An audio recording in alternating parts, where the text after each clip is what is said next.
tarder Philippe, on va regarder nous la composition des deux équipes qui vont s'affronter sur la pelouse du stade Michelin. Pour Montferrand, pilier droit Bob Heyer, talonneur Olivier Azam, pilier gauche Emmanuel Meigneux. La deuxième ligne avec Christophe Sarraute et David Barguier. Troisième ligne centre, David Courtex, Jean-Marc Lermé, capitaine Arnaud Coste avec le numéro 6. La charnière, Stéphane Castagnède avec Gérald Merceron à l'ouverture. Au centre, le néo-zélandais Tony Marsh associé à Jérôme Morant. Aux ailes, Jimmy Marlu et David Bory. À l'arrière pour l'ASM Olivier Toulouse, l'équipe de Montferrand entraînée par Victor Bofelli et Jean-Pierre Lapara qui jouera donc sur sa pelouse. Mais vous voyez, pas mal de supporters du Castres Olympique ont fait le déplacement.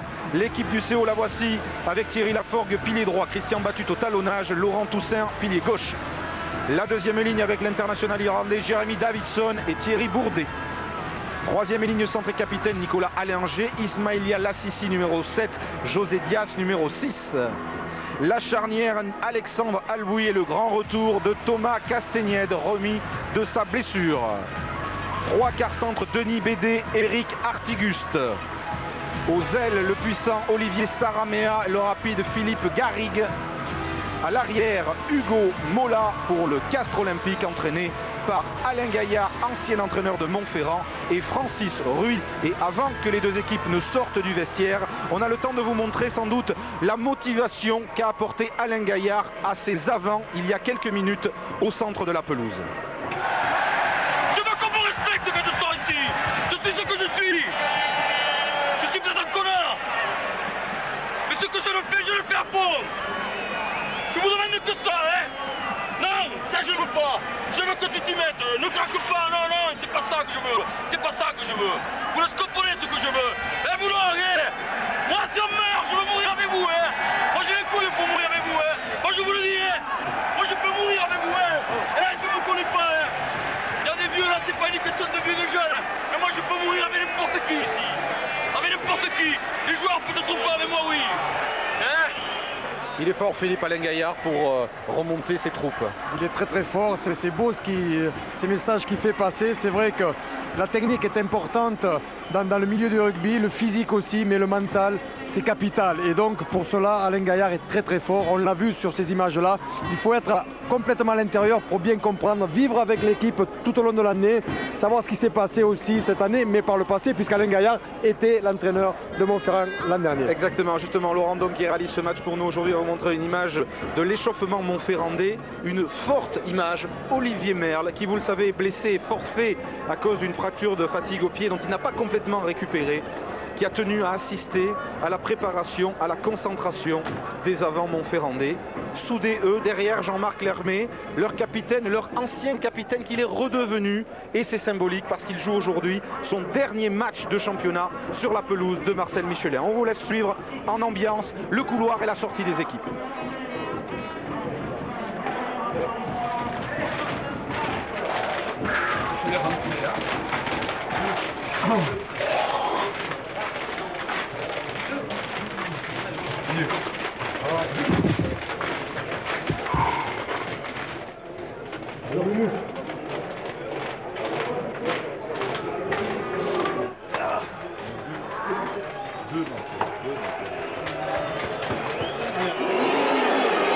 La sortie du Castres Olympique accueillie par les sifflets de 12 000 supporters montferrandais. Castres deuxième de la poule 3 derrière Bègle qui a gagné sa qualification par un exploit en allant s'imposer à Aimé Giral devant l'USA Perpignan, qui récupère aujourd'hui donc Thomas Castagnède qui a joué très très peu de matchs de championnat suite à ses doubles blessures.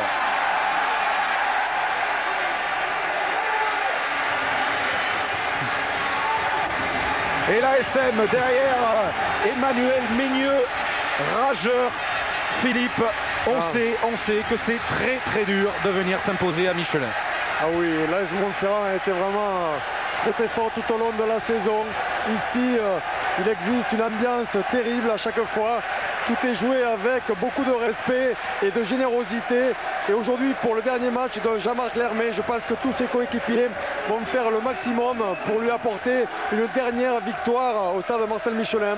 L'ASM qui n'a perdu qu'un seul match à domicile ces 4 dernières années. Il y a un homme qui le sait bien, c'est Alain Gaillard, l'ancien entraîneur. Lorsqu'il était entraîneur ici, l'ASM avait été battu par Narbonne. Seule défaite donc en 4 ans des Montferrandais sur leur pelouse fétiche. C'est dire que les hommes de Victor Boffelli et Jean-Pierre Lapara partent avec un avantage certain, gagner sportivement en dominant largement leur poule 4 devant Grenoble et devant les Toulonnais et les Brivistes.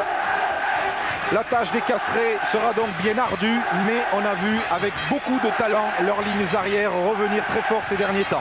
Le coup d'envoi va être donné sous les ordres de monsieur Patrick Thomas par les Montferrandais. C'est parti! Coup d'envoi donné par Gérald Merceron, récupération castraise. Allez, premier ballon pour le demi de mêlée, le tout jeune demi de mêlée Albouy, Castagnède, on va se dégourdir les jambes, Nanavant qui profite à l'Hermé, Coste, nouvelle interception. C'était Denis Bédé et la première mêlée du match sera en faveur de l'ASM. Oui, parce qu'il y a eu un en avant de la part des Castrés, mais on a vu Castres qui a essayé d'animer directement depuis ses 22 mètres déjà pour essayer de faire courir l'énorme paquet de Montferrand. Mais un ballon est tombé en route. Oui, Pierre. Oui, une information pour vous dire que ce sont les Castrés qui ont remporté le toss. Ils ont choisi le terrain, ils ont choisi de jouer contre le vent, un vent relativement violent qui souffle ici autour de la pelouse du stade Michelin. Attaque avec Stéphane Castaignet de l'homonyme de Thomas. David Borit a échappé au premier plaquage avant d'être pris dans la tenaille. Mais il y a une progression du pack Montferrand, des ballons libérés pour Stéphane Castagnède. Gérald Merceron, le drop du demi d'ouverture de l'ASM qui passe à côté. C'est propre, c'est limpide, ça passe à côté, mais la pression est montferrandaise dans ces premières minutes du match. Ils essaient d'être très présents rapidement, surtout qu'ils jouent avec le vent, alors qu'ici, vous voyez un plaquage raté de la part de Olivier Saramea. Attention, ça peut être là aussi une des clés du match, la défense. Saramea renvoie au 22 très long dans les bras de l'arrière de Montferrand, Olivier Toulouse. Toulouse allume une chandelle, la première du match, elle est un peu longue. À la réception, il a l'arrière castré, Hugo Mola, ceinturé par son vis-à-vis. Mola joue avec le numéro 17, il n'est pas remplaçant, rentré à la dernière minute. Mais par superstition, il n'a pas voulu du numéro 15, avec lequel il s'était blessé récemment. Bonne réaction des avants castrés avec ce Moll qui progresse. Ballon dans les mains de Jeremy Davidson. Oui, mais pénalité. Voilà, la pénalité sifflée par monsieur Thomas parce que le Moll a été écroulé par des Montferrandais. Très beau groupé pénétrant de la part des Castrés. Donc l'équipe de Castres qui va jouer son va-tout aujourd'hui. Ils sont obligés de gagner s'ils veulent être européens l'année prochaine et poursuivre bien sûr la route pour aller jusqu'au Stade de France. Oui, puisqu'il faut rappeler que Montferrand a été la première équipe cette saison assurée de sa qualification pour une Coupe d'Europe en remportant le bouclier européen, que Toulouse et Bourgoin les ont rejoints hier en remportant leur demi-finale et que la défaite de Bègle ne fait pas du tout les affaires des Castrés, puisque cela complique un peu leur tâche pour être européens. En fait, cela les oblige quasiment à gagner aujourd'hui, ici, au stade Marcel Michelin. Il règne vraiment une ambiance de phase finale de folie. Lancé Christian Batut, le petit talonneur castré. Ballon capté par Thierry Bourdet.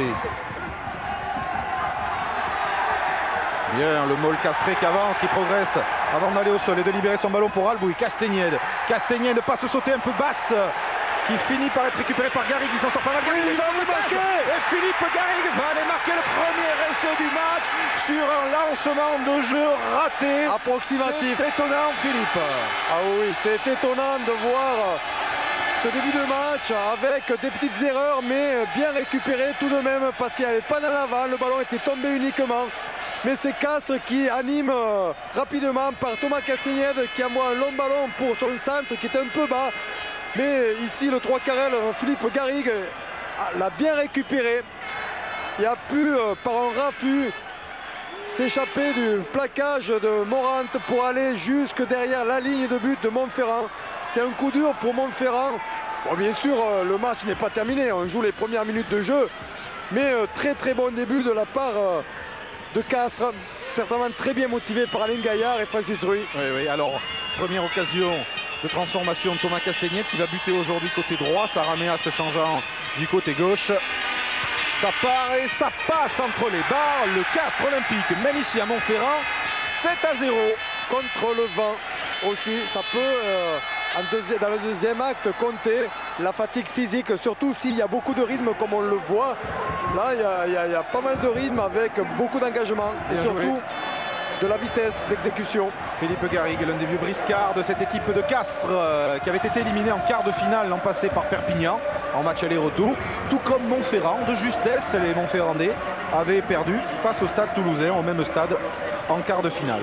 Allez, ça va repartir avec Gérald Merceron. On attend une réaction rapide des Montferrandais. À la récupération, il y a les Castrés. Albouy sur Saramea qui a un très puissant pied gauche et qui ramène le jeu très légèrement dans le camp de Montferrand. Solide début de match des Castrés. Très très solide, mais surtout dans les groupes pénétrants, dans le jeu debout. Vous savez qu'ils sont forts, on le sait. Quand je les avais joués avec Saracens, on avait vraiment souffert l'an dernier. Mais c'est une des forces de cette équipe. On le savait. Montferrand n'est pas manchot aussi à ce niveau-là. Ils savent très bien jouer en groupé pénétrant. Donc on va assister certainement à un gros match. Plein de promesses. Lancé Olivier Azam, ballon gagné par les Castrés sur lancé Montferrandais. Voilà aussi une première indication importante. Albouy, Castagnette croise avec Artiguste. Artiguste pris par la troisième ligne de l'ASM. Ballon sort vite pour Albouy sur le fer, mais il tape à suivre. Mais personne n'a suivi et en plus c'est direct en touche. Ils essaient de jouer déjà au milieu du terrain avec tous leurs trois quarts. Thomas Castagnette qui essaie de varier vers l'extérieur ou en croisant le jeu. Et là c'est Davidson, Jeremy Davidson, l'Irlandais, qui a capté le ballon sur lancé adverse. Allez, nouveau lancé pour le talonneur Montferrandais. Celui-là, il faut le soigner davantage. Il vise en milieu d'alignement où le volleyé, c'est pas pratique pour Castagnette. Le ballon volleyé par Courtex. Et regardez là, Sissi qui a bien plaqué le demi de mêlée de Montferrand. Ils ont quand même conservé le ballon. On fait un petit peu de nettoyage. Et c'est Olivier Azam qui se retrouve demi de mêlée. Il va insister au ras. Balle au sol. Ballon pour Coste. Coste pris par Castagnette, mis au sol. Il libère son ballon. Castagnette avec Jérôme Morante qui a feinté la passe et qui s'est fait prendre. Mais il conserve encore le ballon. Castagnette grand large. Coste. Arnaud Coste retrouve le soutien de son deuxième ligne Barrier. Castagnette. Bory marche. Tony marche. Passe. Olivier Toulouse en position de débordement. Il tape à suivre. Il marche en touche. Et voilà la réponse de Montferrand. Avec une très belle conservation du ballon malgré une défense très solide de la part des Castrés. Eh bien, les Montferrandais ont pu essayer de créer plusieurs mouvements en temps de jeu. Et ça s'est fini par les trois quarts avec Tony Marche et Olivier Toulouse qui n'a pas pu assurer son coup de pied pour garder le ballon dans l'aire de jeu. Lancé battu en début d'alignement sur Bourdet. On assure bien les prises de balle en touche côté Castré. Et le groupe est pénétrant, est efficace. Albouy, Castagnette, bien Dias ou Garrigue plutôt qui arrive lancé. On est un peu à Michelin, il faut s'habituer à voir les joueurs. Mêlée, introduction Castres. Voilà, mêlée accordée pour Castres de la part de monsieur l'arbitre pour un plaquage. Les Castrés s'est fait plaquer avec le ballon, avait avancé, donc il récupère le ballon sur la mêlée. Alexandre Albouy. Oh, Interception de Bory, récupération d'Arnaud Coste pour l'ASM. Dans les 40 mètres de Castres. Ça peut aller vite. Castagnette. Stéphane Castagnette, puisqu'il y en a un de chaque côté. Là on voit si Stéphane Castagnette, alors qu'il y a pénalité, joué vite, le charge de Jean-Marc Lermé, bien pris. Se rapproche des 22, 10 mètres de plus, dit monsieur Thomas. Là ça risque à faire 3 points. Je pense pas qu'ils vont la taper en touche pour se rapprocher. Elle est face au poteau quasiment. Et Jean-Marc Lermé fait signe les poteaux. fait signe de la tenter. La première occasion pour le buteur de Montferrand, Gérald Merceron, de réduire le score, puisque Castres mène ici 7-0. On revoit Philippe. Alors que les Castres avaient amorcé un très beau mouvement, mais avec des positions un peu trop avancées. Et c'était le 3 Carrel donc, qui avait failli intercepter. Et on voit déjà, dès le début du match, un Arnaud Coste omniprésent sur les différentes phases de jeu. Gérald Merceron. Je vous rappelle que cette saison, les deux équipes n'étaient pas dans les mêmes poules, sauf en bouclier européen, où Montferrand est allé gagner à Castres d'un tout petit point, 16-15, qui vous confirme ce quart de finale sera âprement disputé jusqu'au bout. Gérald Merceron, il réduit le score et Montferrand n'est plus mené que 7-3. Montferrand qui fait son retard parce qu'avec, c'est vrai, un peu l'appui du vent, mais aussi par une belle conservation du ballon, ils arrivent à rester dans le camp castré. Et ça va être important toute la première mi-temps. Revenir très rapidement pour eux dans le camp des Bleus et Blancs pour essayer de marquer des points. Bien sûr des essais, mais ou alors comme on l'a vu avec Merceron, des pénalités. Le banc des remplaçants castrés avec notamment Mauricio Reggiardo ici avec le genou bandé à ses côtés. Le demi de mêlée Frédéric Séguier. Allez, Thomas Castagnède, ça repart. Bien haut ce coup de pied de renvoi. Il rebondit, il n'est pas sorti en touche. Castagnède Coste. Arnaud Coste plaqué par Batuc, se retourne bien. Castagnède, Gérald Merceron et le demi d'ouverture de Montferrand expédie un ballon très loin dans les bras d'Hugo Mola qui avait remplacé Castagnède à l'ouverture pendant que Thomas Castagnède était blessé. Il a relancé, croisé à Saramea qui a trouvé à qui parler. Ils ont reculé sur l'impact les Castrés, Philippe. Oh oui, alors que regardez, il y a le coup d'envoi du match au 7 deniers entre Colomiers et Grenoble. Ça va partir et Stéphane Le Goff interviendra donc à chaque fois qu'il y aura des essais et nous tiendra au courant de l'évolution du score. On reste au stade Marcel Michelin ici avec cette mêlée introduction Stéphane Castagnède. On a deux des plus gros packs du championnat là, Philippe. C'est vrai qu'il y a des premières lignes qui sont très très costauds. On avait vu pour la finale du bouclier européen, Montferrand atomisé la mêlée de Borouin, alors que l'on connaît cette mêlée de Borouin, très solide aussi. C'est vrai, bon, ils avaient un jour, ils avaient fait un match pratiquement qui tendait vers le parfait. Les Montferrandais sont sanctionnés par Monsieur Thomas. Je parlais de la mêlée avec lui avant le match. C'est vrai que c'est la première année où il y a autant de difficultés sur les introductions en mêlée. Et donc c'est toujours très difficile de connaître le véritable coupable dans ces situations de jeu. Allez, Thomas Castagnède vient de trouver la touche près des 22 de Montferrand. Voici le banc montferrandais. Avec le manager en fond. Oui, Nicolas Nadeau à gauche et Christophe Mombé, manager, dont le rôle a été essentiel cette saison, qui commence à se ronger les ongles déjà. On parlera aussi rapidement des absents, hein. Il y en a beaucoup côté Montferrandais, notamment le capitaine Fabrice Ribeyrol, le vice-capitaine Éric Lecomte, David Gabin aussi, puis Olivier Merle que vous avez vu tout à l'heure, qui espère avoir récupéré, peut-être pas pour les demi-finales, mais pour la finale en tout cas nous disait-il, pour jouer peut-être le dernier quart d'heure. Alors les Castrés vont vite sortir ce ballon, ils vont bénéficier d'une pénalité. Vous l'avez vu, il y a des joueurs qui sont allés au-delà, victimes de leur générosité. Et l'arbitre a sifflé une faute sur une première. Alors que les Montferrandais avaient réussi à stabiliser leur groupement. Celui-ci se désaxait, mais la générosité a emporté quelques joueurs au-delà des limites. Donc c'est une pénalité que va tenter Thomas Castagnède, en relativement bonne position. Thomas Castagnède qui est à l'armée pour l'instant et qui a déclaré forfait pour le match qu'il devait jouer mercredi avec son régiment, le Beaumap contre Grenoble. Il voulait s'excuser auprès de ses camarades rugbymen militaires, mais c'est le CO qui a eu le dernier mot. Castagnède, eh bien sa botte est précise. 3 points de plus pour Castres qui mène 10-3. Le genou va bien, le genou de la jambe d'appui va très très bien puisque Thomas Castagnède est bien réglé. Allez, coup de pied de renvoi pour Gérald Merceron. Très beau renvoi. Attention à ce ballon un peu cafouillé alors que Colomiers, grâce à une pénalité de David Scrella, mène devant Grenoble 3 points à 0. Thomas Castagnède Coup de pied bien croisé, qui rebondit et qui sort en touche dans les 40 mètres de Montferrand. Castres qui arrive à bien maîtriser son affaire là actuellement, on le voit avec de la variation dans le jeu de Thomas, de la part notamment de Thomas Castagnède, avec du jeu au large, du jeu croisé, mais aussi du jeu au pied, malgré tout contre le vent. Regardez comme il a été bien précis sur cette tentative. Lancé en ZAM, prise de balle Sarraute en début d'alignement. Beau môle de Montferrand. Vous voyez comme il semble le faire aussi. Le demi de mêlée, Albuy réclamé du renfort.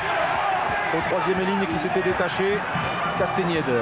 Merceron lance l'attaque. Il saute marche, il serre. Morante qui allonge la passe pour Olivier Toulouse qui s'engage bien. Il est bloqué et perd le ballon. Récupération et contre des Castrés.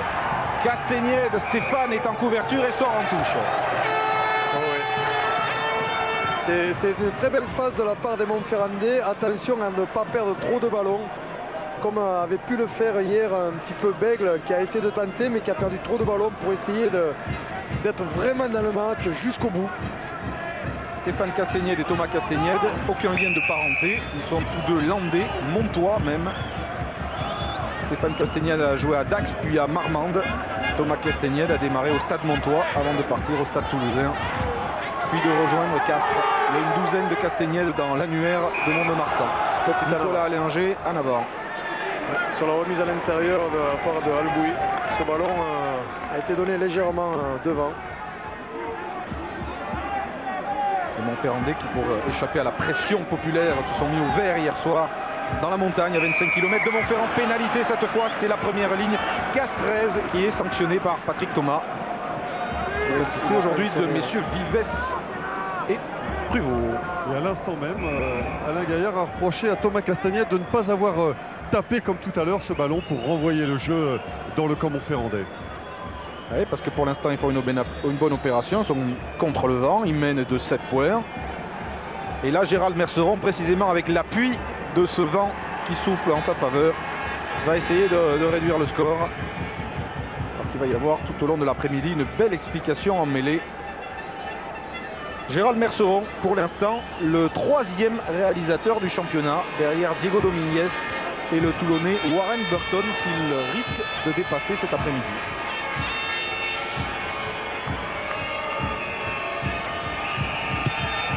Allez, c'est bien parti. Et ça passe. Deuxième pénalité réussie par Gérald Merceron. Montferrand 6, Castres 10. Très beau coup de pied et peut-être un renvoi très rapidement joué. Non. Si on a vu Hugo Mola piquer un sprint jusqu'au milieu du terrain pour essayer de faire un renvoi dans un espace libre. Mais les Montferrandais étaient aux aguets, prêts à intervenir déjà. Deuxième pénalité de David Scrella à Colomiers, au 7-denier plus exactement. Colomiers 6, Grenoble 0. Vous verrez tout au long de la mi-temps et à la fin du match, et on partira en direct au 7-denier pour voir ce qui se passe entre les Columérins et les Grenoblois. Ballon pour Montferrand. Un énorme combat devant. Ah ouais, on voit le public, le 16e homme pousser derrière ses avants aussi. Merceron. Oh, le beau coup de pied, il ne trouve pas la touche. Sur le bord, Mola pour une relance. Hugo Mola, petit coup de pied par-dessus. Est-ce qu'il sera le premier sous le ballon? Oui, il le récupère. Bien joué, Hugo Mola qui sert son deuxième ligne irlandais Jeremy Davidson. Albuy, Castagnède. Castagnède une passe levée pour Thierry Bourdet, le deuxième ligne. Face à Marlu. Ah, monsieur l'arbitre de touche a arbitré avec l'arbitre central. Il avait annoncé non avant de passe. Vous voyez l'arbitrage à 3. On le voit de plus en plus. C'est dommage pour les Castrés parce que c'était une belle action avec une belle relance de Hugo Mola. C'est vrai que si on lui donne beaucoup de ballons, mais il ne va pas hésiter. Il est frais, il a rongé son frein pendant de longs mois. Et presque de longues années. Oui. Donc maintenant il en profite, il peut jouer avec ce fameux numéro 17. Allez, un coup chacun. Maintenant, ce sont les Montferrandais qui sont sanctionnés sans trop comprendre pourquoi. Mais il est bien difficile de déceler qui fait vraiment la faute dans les mêlées. Ce dont on est sûr, c'est que celui qui commande, c'est l'arbitre. Bon. Alors là, elle est un peu loin contre le vent pour la tenter, donc Thomas Castagnède va se rapprocher. Ce que reprochait Daniel Thomas aux avants montferrandais, c'est tout simplement une mauvaise liaison sur le maillot des piliers. Oui, il y a une très belle touche trouvée par Thomas Castagnède à 2 mètres de l'embut montferrandais. C'est toujours difficile de savoir qui écroule, qui fait quoi sur les mêlées. Là, c'est la première ligne de Montferrand qui avait été sanctionnée. Alors là, ça va chauffer. Les supporters de Castres donnent de la voix et un lancer important pour Christian Batut, le talonneur, formé au club d'ailleurs, passé par l'école de rugby de Castres, comme Toussaint, comme Dias ou comme Séguier qui est remplaçant. C'est toujours important à signaler. Alors, lancer Batut. Hop, Davidson balancé, Lassissi a dévié sur Bourdet. Ballon pour les Castrés avec Dias. Il va essayer de remonter le ballon, voilà, pour garder le ballon au chaud, essayer de s'organiser, un groupé pénétrant. Avec l'appui de l'ailier Garrigue même, le ballon, où est-il? Il est là, le bouillet écarte, Castagnède drop, complètement raté. Il passe pas si loin que ça. Il y a eu un peu de précipitation de la part de Thomas Castagnède. C'est vrai que la défense est montée très vite sur lui. Donc c'est vrai que la position était bonne, mais bon, il faut être vraiment relâché jusqu'au bout. Oui, il manquait un poil de recul sans doute pour pouvoir assurer ce drop. Le score toujours 10-6 pour les Montferrandais. Un petit arrêt de jeu car Arnaud Coste se fait soigner sur le bord de la touche. Il saigne un peu, je crois. J'en profite pour vous dire que comme hier, le bloc-notes interactif fonctionne pour tous les abonnés qui reçoivent Canal+ en numérique via satellite, à condition d'avoir refait une mémorisation des chaînes à partir de la touche perso qui se trouve sur votre télécommande dans la rubrique ensuite installation du terminal. Ensuite il faut suivre simplement les consignes et vous pouvez voir les essais, les pénalités, les principales actions marquées à la fois à Montferrand-Castres et à Colomiers-Grenoble, sélectionnées et commentées par Laurent Vernet depuis Paris. Attention à ce contre Montferrandais, Castagnède est en couverture. Hop, il est chassé par March, il s'en débarrasse bien, passe pour PD qui dégage. Pas mal joué de la part des Castrés car il y avait grosse pression sur eux. Grosse pression, mais beaucoup de lucidité de la part des 3/4 Castrés, notamment de Thomas Castagnède, avec un contre Montferrandais au départ. On voit ce ballon qui tombe, qui est tapé par Arnaud Coste, et tous les avants qui montent, et Thomas Castagnède qui essaie de jouer au mieux avec son 3 carrel. C'était osé, mais bien joué, beaucoup de maîtrise. Arnaud Coste est revenu sur le terrain avec un bandeau autour de la tête. Il s'est fait soigner, c'était de la blessure ouverte. Vers ses pieds, ballon gagné par Courtex dans l'alignement. Moll formé par les Montferrandais. Alors qu'il y a pas mal de soleil maintenant et qu'il fait 25 degrés sur la pelouse. Merceron pris par Castagnède, mais il progresse. Le demi d'ouverture de Montferrand libère bien son ballon.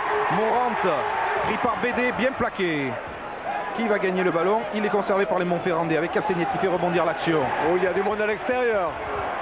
Il y a notamment Olivier Azam, le talonneur, qui récupère ce ballon. Plaqué par Bourdet. C'est dommage que la passe n'ait pas été assurée parce qu'il y avait un bon coup à jouer. Et hier, Castagnède, Jérôme David Bory. À ne pas confondre avec son frère Jérôme qui a joué les derniers matchs quand David était blessé. Morante, ceinturé par Artiguste. Et pénalité pour Montferrand. Et vraisemblablement une faute au sol côté Castré. Non, il me semble l'avoir vu, mais j'en suis pas certain. Non, mais il y a dû avoir un petit geste. Thomas Castagnède touché.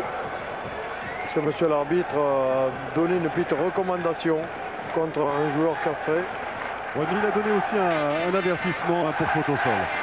D'accord, donc on est à une faute au sol partout. Exactement.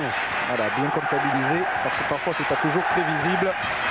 Donc, une nouvelle fois offerte à Gérald Merceron de réduire le score, car Castres mène depuis le début du match, et cet essai de Philippe Garrigue.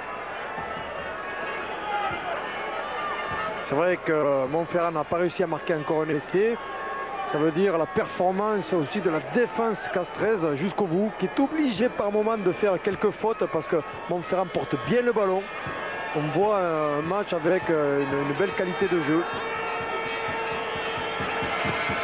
Merceron, ça part bien haut, ça passe entre les barres, et cela fait Montferrand 9, Castres 10. Il y a un beau duel entre Gérald Merceron et Thomas Castagnède. Beau duel de buteur, mais aussi de chef d'orchestre.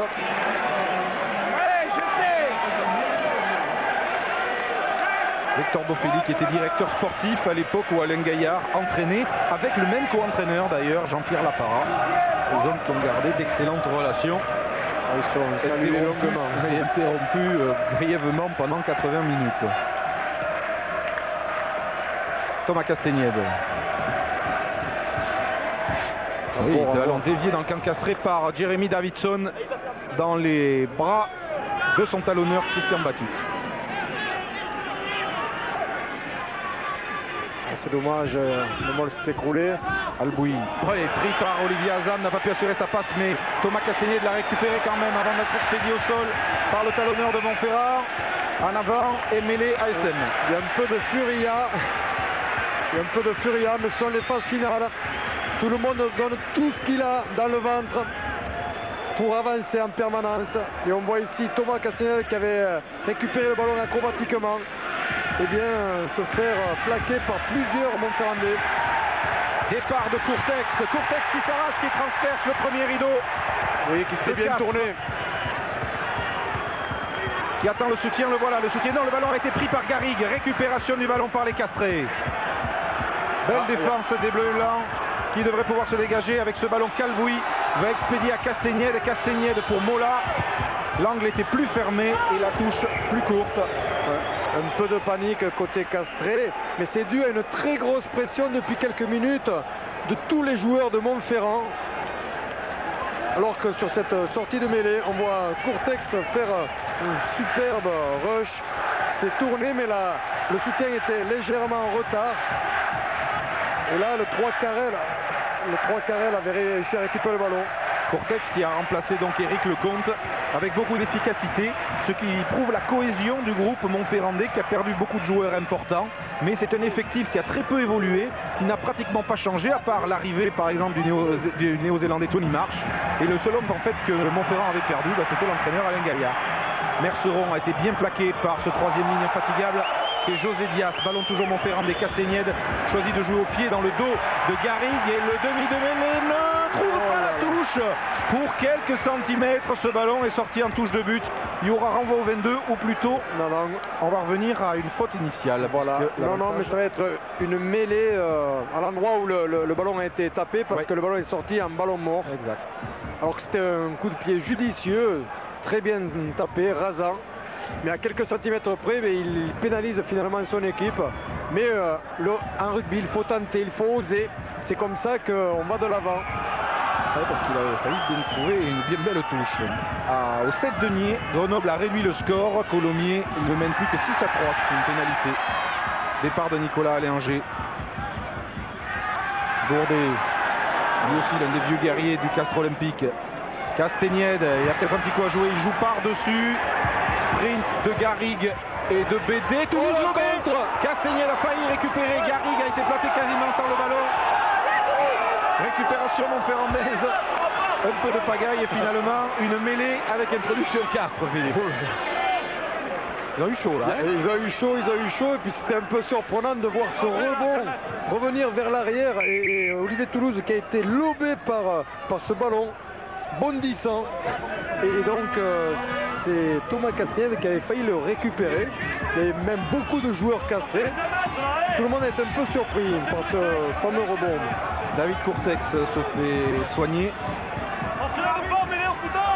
Il reprend sa place pour cette mêlée. Introduction Alexandre Alboui, 19 ans, qui a joué son premier match comme titulaire cette saison à Castres devant Narbonne et devant les caméras de Canal+. Ça n'avait pas été simple pour lui. Et bien ensuite, il s'est imposé à la mêlée du CO. Même si les réglages sont pas faciles puisqu'il a changé souvent de demi d'ouverture. Il y a eu Botica, puis Mola, puis Castagnède. Il est toujours là. Et il faut d'ailleurs rendre hommage à ce joueur qui s'appelle Frano Botica et qui a maintenu le CO à flot pendant cette longue période où, à cause d'une cascade de blessés, le Castres Olympique a énormément souffert. La botte du néo-zélandais Botica leur a permis de se maintenir et de se qualifier. Pénalité contre les Castrés. Et nouvelle faute au sol. D'ailleurs, il me semble que c'était la première, a fait signe monsieur Thomas. Oui, pour avoir gardé le ballon au sol un peu trop longtemps. D'ici peu, il y aura une table de marque vraisemblablement qui permettra d'être très clair ce genre de faute au sol. On revoit le rush de Nicolas Linger. Voilà. L'adversaire avait le droit d'essayer de le récupérer puisqu'il était debout sur ses pieds.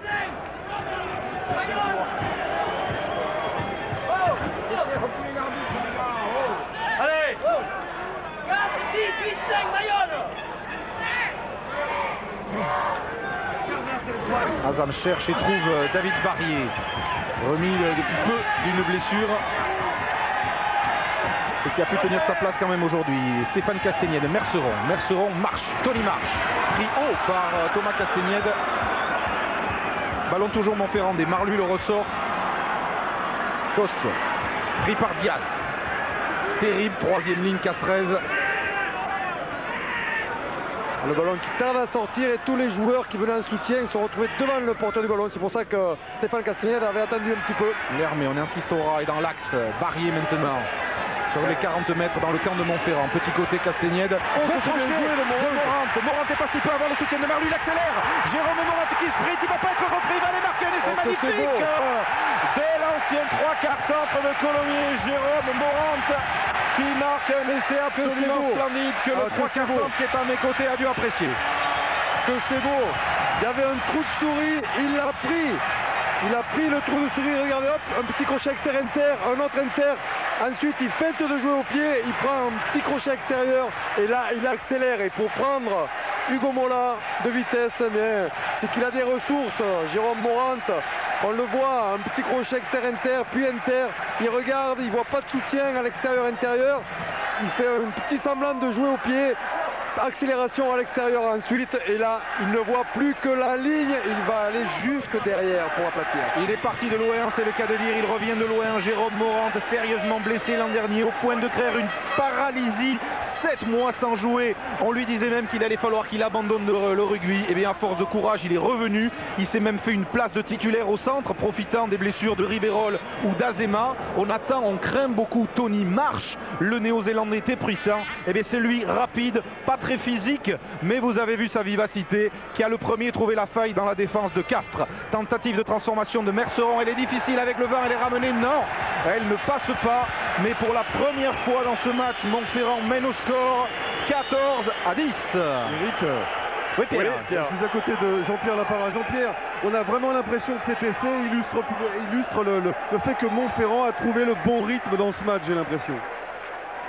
Oui, enfin, le proche avenir, j'espère, nous le confirmera. Disons qu'on s'est aperçu un petit peu que d'une part les Castrés étaient très bien en place défensivement, notamment même sens, ils prenaient bien la largeur et conservaient très bien les petits côtés. Il nous faut être insisté par un jeu à l'axe, ce qu'on essaye de faire actuellement et ça semble à pas remporter ses fruits, mais nul doute qu'il trouvera une parade assez rapidement aussi. On trouvera peut-être autre chose.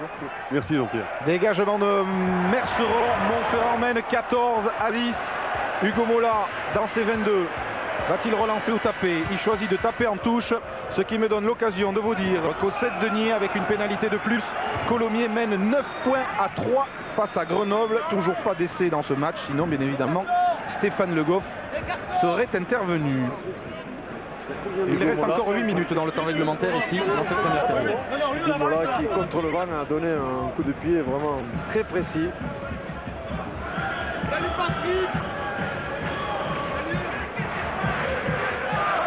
Et tout le public du stade Marcel Michelin donne de la voix. Barrier capte ce ballon, mais M. Thomas a vu une irrégularité. Oui. On a vu que la touche n'était pas droite.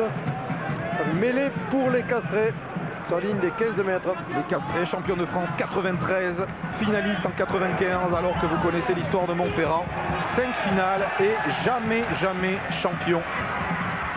Artégus, attention, il est dangereux sur ce genre de ballon. Mola, bien joué pour les Canets. Olivier Saramer qui va sprinter, qui va aller marquer. Saramer ne sera pas repris. Et la réponse du berger Castré. Et c'est Olivier Saramer. Ah oui, il peut être content, même l'entraîneur Alain Gaillard. Ils peuvent être contents les Castrés, puisque c'est vraiment une belle réponse de jeu de la part des 3/4 Castrés. On le voit ici avec une très belle sautée. Il est allé à la corne le 3/4 centre, il a pu donner à Hugo Mola qui lui a cadré le dernier défenseur. Et le prometteur Olivier Saramera est allé marquer en moyenne position. Saramea, 1m93, 102 kg, qui a beaucoup progressé techniquement, Philippe, ces derniers temps. Ah oui, beaucoup. Ça fait un petit moment qu'il joue déjà en première à Castres. Il est très très jeune et donc il joue à l'arrière. Et à l'arrière, il avait ce manque un peu de prise d'initiative encore, peut-être un peu timide.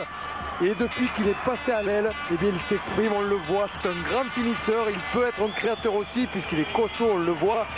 C'est un joueur qui a gagné beaucoup en vitalité, en vitesse. Et les entraîneurs de l'équipe de France ont évidemment un œil sur lui. Thomas Castagnède pour la transformation qui va passer nettement à droite. Castres reprend l'avantage au score d'un petit point, 15-14 grâce à cet essai d'Olivier Saramea. De très très beaux mouvements avec Artigus qui est allé à la corne pour donner ce ballon avec un petit passage de bras. Et l'essai donc d'Olivier Saramea qui a sprinté sur 40 mètres. Ah, le match est encore relancé. Philippe, Oui, Pierre. oui, un petit mot avec Alain Gaillard. Alain, j'ai l'impression que cet essai, il est plus important psychologiquement. Bien sûr, il vous permet de mener au score, mais psychologiquement, c'est un coup important. Je sais pas, oui, je pense, parce que là, on venait de subir une très forte pression de la part de l'ASM. Et de prendre un essai. On avait, nous, raté une touche de but, touche penalty très importante, alors qu'on menait 10 à 6, on pouvait creuser l'écart. On l'avait laissé passer, on avait même manqué le drop, là, par Thomas sous les poteaux. Donc c'est bien qu'on soit revenu au score, surtout quand on joue à l'extérieur, on sait que c'est particulièrement dur. Il nous faut absolument rester à le score pour avoir le vent avec nous en deuxième mi-temps. Merci Alain. Alain Gaillard, on le rappelle, qui était aux commandes de Castres en 93 lorsque les Castrais avaient été champions de France. Ensuite, ils avaient pris un peu de recul avant de venir pendant 3 saisons entraîner Montferrand. Et d'ailleurs, pas mal de Montferrandais lui rendaient hommage aussi lorsque l'ASM a gagné le bouclier européen, en disant quand même que le travail effectué par Gaillard pendant 3 ans avait aussi fini par payer, ajouté à Mombé, Bofeli et La Para. Morante, Crochette. C'est dommage qu'il n'a pas pu redonner, mais c'était difficile. La défense était très très près. Stéphane Castagnède, charge d'Olivier Azam, bien plaqué par Albouy. Ballon toujours Montferrandais. Stéphane Castagnède sur le fermé encore. Et il y a toujours du soutien. Toujours du soutien de la part des joueurs montferrandais. Pénalité pour Montferrand. Castagnède a fait mine de la jouer vite. L'Hermé l'a calmé. Et une nouvelle faute au sol. Oui, nouvelle faute au sol. Contre les Castrés, c'est leur deuxième. Montferrand n'est pas manchot du tout. Hein. Dès qu'ils mettent en place la machine, il y a vraiment beaucoup de soutien. Et quand ils sont trop en avance, il y en a d'autres qui arrivent, d'autres vagues de joueurs. Et donc c'est vrai, Stéphane Castagnède joue comme dans un fauteuil. Alors qu'on voit ici donc un Castré qui ne permet pas au ballon de sortir. Et là, Jérôme Morante qui élimine un défenseur, mais Thomas Castagnède était là en soutien. Défense montée, puis glissée après. Et donc le 10 est venu défendre sur le centre adverse. Gérald Merceron pour redonner l'avantage à Montferrand à 3 minutes de la mi-temps. C'est parti et ça passe encore une fois entre les poteaux. La précision diabolique de Gérald Merceron. Montferrand 17, Castres 15. Ils sont contents, et essai de pénalité ici. Oui, essai de pénalité au 7 denier. Essai pour les Grenoblois. Avec peut-être nous allons le revoir sur cette poussée grenobloise en mêlée. Regardez ça, c'était la 3e ou 4e mêlée de suite. La mêlée s'effondre et monsieur Gastou, l'arbitre du comité de Provence, se dirige droit sous les poteaux pour indiquer un essai de pénalité en faveur de Grenoble qui était mené jusqu'à présent 9-3 par Colomiers. Cet essai vient d'être transformé par l'ouvreur Marc Bill. Et donc, voici pour la première fois Grenoble qui mène au score ici 10-9, un petit point d'avance. Après quoi, merci Stéphane, on va vous retrouver dans quelques minutes. Il faut revenir à Montferrand avec une charge de Nicolas Allinger dans les 22 de l'ASM. Oui, Castres qui a très bien réagi suite au point encaissé.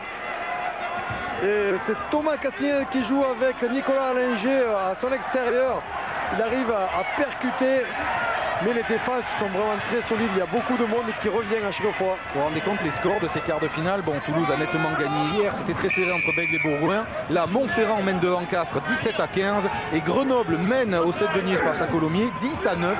Dès que M. Thomas va siffler la mi-temps, on repartira au 7 denier pour vivre les dernières minutes. Et bien joué la croisée pour Artiguste qui s'arrache et qui va marquer le 3e essai castré après une remarquable combinaison.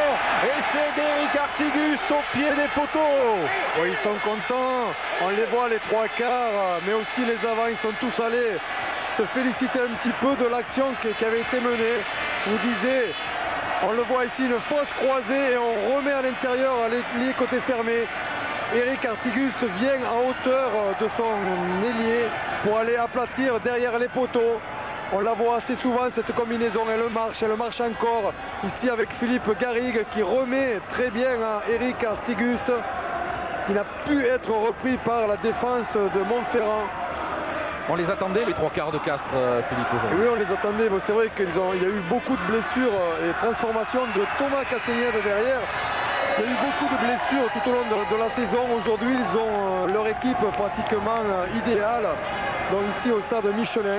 Et ils s'expriment. Ils savent que pour essayer d'aller en demi-finale, de toute façon, il faut qu'ils s'expriment. Qu'il n'ait pas de regret après ce match. Eux qui étaient allés recruter Frank Bunce, le grand joueur All Black, qui n'a pas joué parce qu'il est arrivé blessé. Ben là, ils ont une paire de centres françaises. BD Artiguste, un ouvreur français Castagnède, des ailés français qui vont vite, qui sont gaillards. Quand on sait qu'il y a Jean-Marc Oué sur le banc avec Frédéric Séguier, ça fait du monde tout ça. Et les Castrés mènent donc 22 points à 17. C'est l'une des grosses sensations. Pour l'instant, les deux équipes qui jouent à domicile sont menées sur leur pelouse, que ce soit Montferrand ou Colomiers. Les dernières secondes de cette première période ici au stade Marcel Michelin. Vous voyez que le temps réglementaire est terminé. On joue les arrêts de jeu. Et Olivier Toulouse, comme tous les Montferrandais, se pose quelques questions. Même si loin, rien n'est joué. 5 points d'avance tout de même pour le Castres Olympique. Ce sont des matchs à sensation parce que toutes les équipes se donnent à fond. C'est vrai que c'est un avantage de recevoir. Mais quand on voit ces équipes qui se déplacent, jouer avec beaucoup de mental, beaucoup de générosité, tenter tout ce qu'ils peuvent, et bien le rugby à ce niveau-là, et bien il prend un grand coup de jeune. Alboui sur le fermé, combine avec ses avants. Pénalité pour Castres, qui devrait... Et nouvelle faute au sol pour Montferrand, ou plutôt contre Montferrand. Ça devrait permettre aux Castrés d'aller jouer tout près de l'embut montferrandais pour les dernières secondes de cette première période. Vous savez Philippe, sur nos statistiques, pendant le top 16, Castres est l'équipe qui a marqué le plus d'essais avec le Stade Toulousain. 21 essais pendant le top 16, c'est quand même quelque part un signe. C'est le signe du renouveau, de cette volonté de mettre un peu plus d'amplitude dans le jeu. Ça leur réussit. 3 essais à 1 pour l'instant pour les Castrés qui vont gagner du temps en fin de première période en tapant cette pénalité de 40 mètres contre le vent, mais on connaît la puissance d'Olivier Saramea. C'est vrai que... Philippe, juste un instant, je vais demander à Laurent Daube qui réalise de serrer son plan sur le tee d'Olivier Saramea, très particulier, qui va vous rappeler quelque chose. Le tee, c'est ce qui tient le ballon là, voilà. Ça vous rappelle un détail, ça rappelle tout simplement le tee qu'utilisait Frano Botica. Saramea a pris le même, l'a gardé. C'est un tee que le Néo-Zélandais avait ramené d'Angleterre lorsqu'il avait joué à 13. Botica s'est senti particulièrement à l'aise avec. Vous voyez cette position de torpille pour le ballon. La puissance est là, la direction presque, ça passe près du poteau. On en reste à 22 à 17. Et les Montferrandais contre-attaque avec Olivier Toulouse. Non, dit monsieur Thomas. Qu'est-ce qui se passe? Il y a eu un en avant et il va y avoir une mêlée Castres sous les poteaux de Montferrand. Mêlée Castres sous les poteaux montferrandais dans les arrêts de jeu qui pourrait permettre au CO d'accroître son avance avant la mi-temps. Regardez la poussée du pack castré. Monsieur Thomas va faire la mêlée. Ils sont en confiance, Eric. Ils sont en confiance, les Castrés actuellement. Ils font tout énormément les jaunards, les joueurs de Montferrand. Introduction Alexandre Alboui. Peut-être un départ d'Allinger. Regardez-le, le numéro 8 est capitaine. Oui, mais il y a eu un plaquage d'Arnaud Coste. Rapidement, et c'est la mi-temps.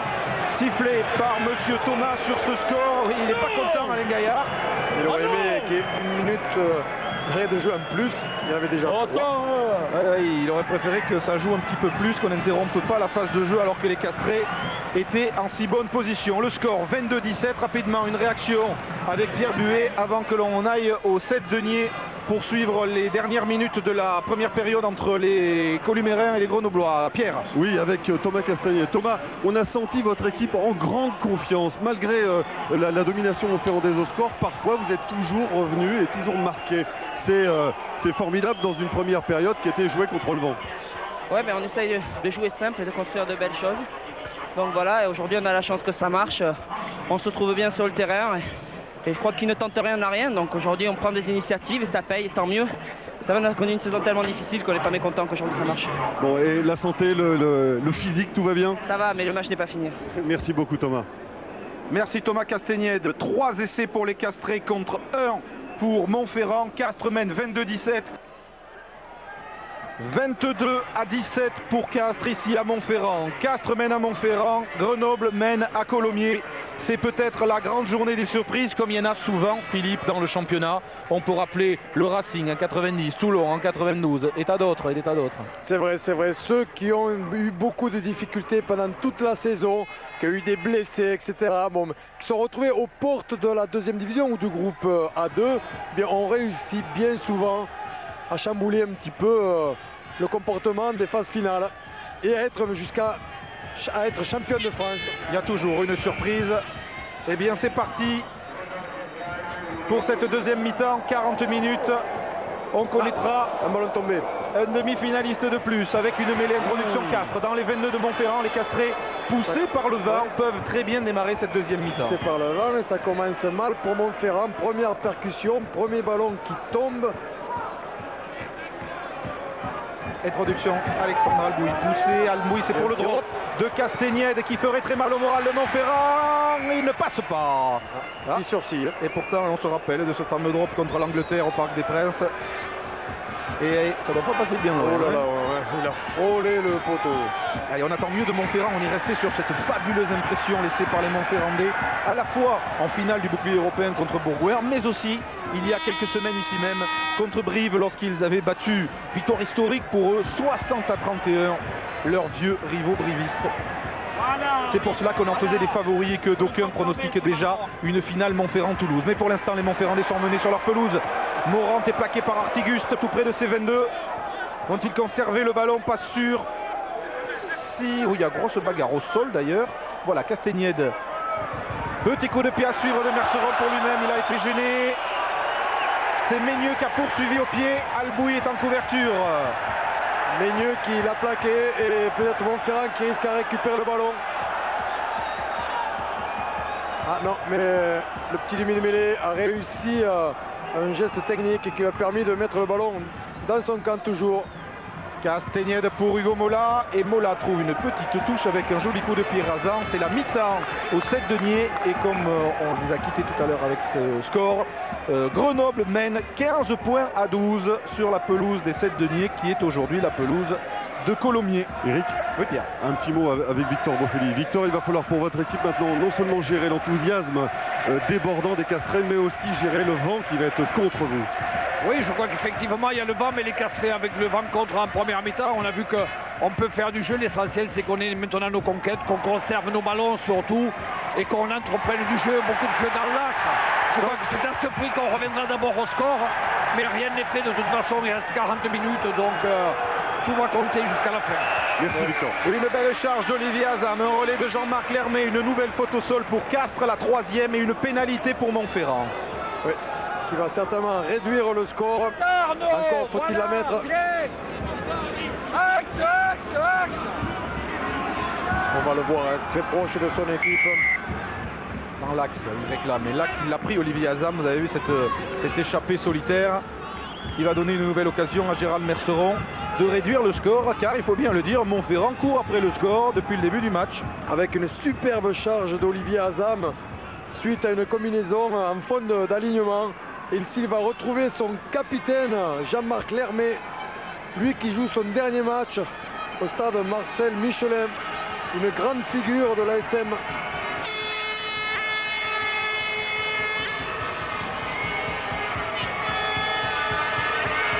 C'est dans ces moments-là qu'un botteur est précieux, qu'il ne doit pas flancher. Ça passe entre les barres une nouvelle fois. Montferrand 20, Castres 22, 2 petits points d'écart. Alors que Gérald Merceron, que vous voyez là, est désormais le deuxième réalisateur du championnat de France de rugby, derrière le demi d'ouverture parisien Diego Dominguez. Mais Diego Dominguez, lui, ne jouera plus de match de championnat, alors que pour Merceron, c'est peut-être pas terminé. 22 à 20, quel score, c'est serré. Et ça le sera jusqu'au bout, tout comme ce sera disputé au 7-Denis entre Colomiers et Grenoble. Ils vont se reposer pendant 10 minutes. Ça a réveillé tout le public du stade. Oui, parce qu'ils ont besoin de leur 16e homme pour profiter pleinement de l'avantage de disputer ce match à domicile où on vous l'a dit, ils sont quasiment invincibles les Montferrandais. Merceron combine avec Tony Marsh qu'on a peu vu, le 3/4 centre néo-zélandais qui l'an dernier vers la même époque disputait la finale du Super 12 avec les Crusaders de Canterbury. Castagnède croise avec Arnaud Coste et son bandeau. Arnaud Coste feinte joliment, passe les bras, sert David Bory. Mêlée ouverte.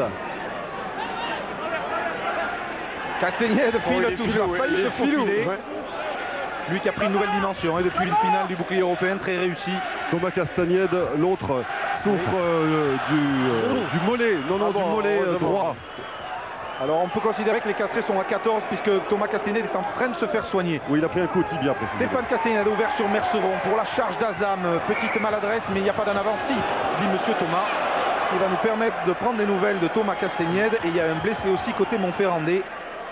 Je pense que c'est David Bory, le 3 Carrel, qui est intervenu sur l'action précédente. Alors Thomas, c'est saison noire. D'abord, ça a été l'épaule et l'opération, puis le genou contre l'Écosse. Là, c'est le mollet qui le fait souffrir. Il était un peu inquiet avant le match, vous avez parlé avec lui. Peur d'être peut-être un peu juste.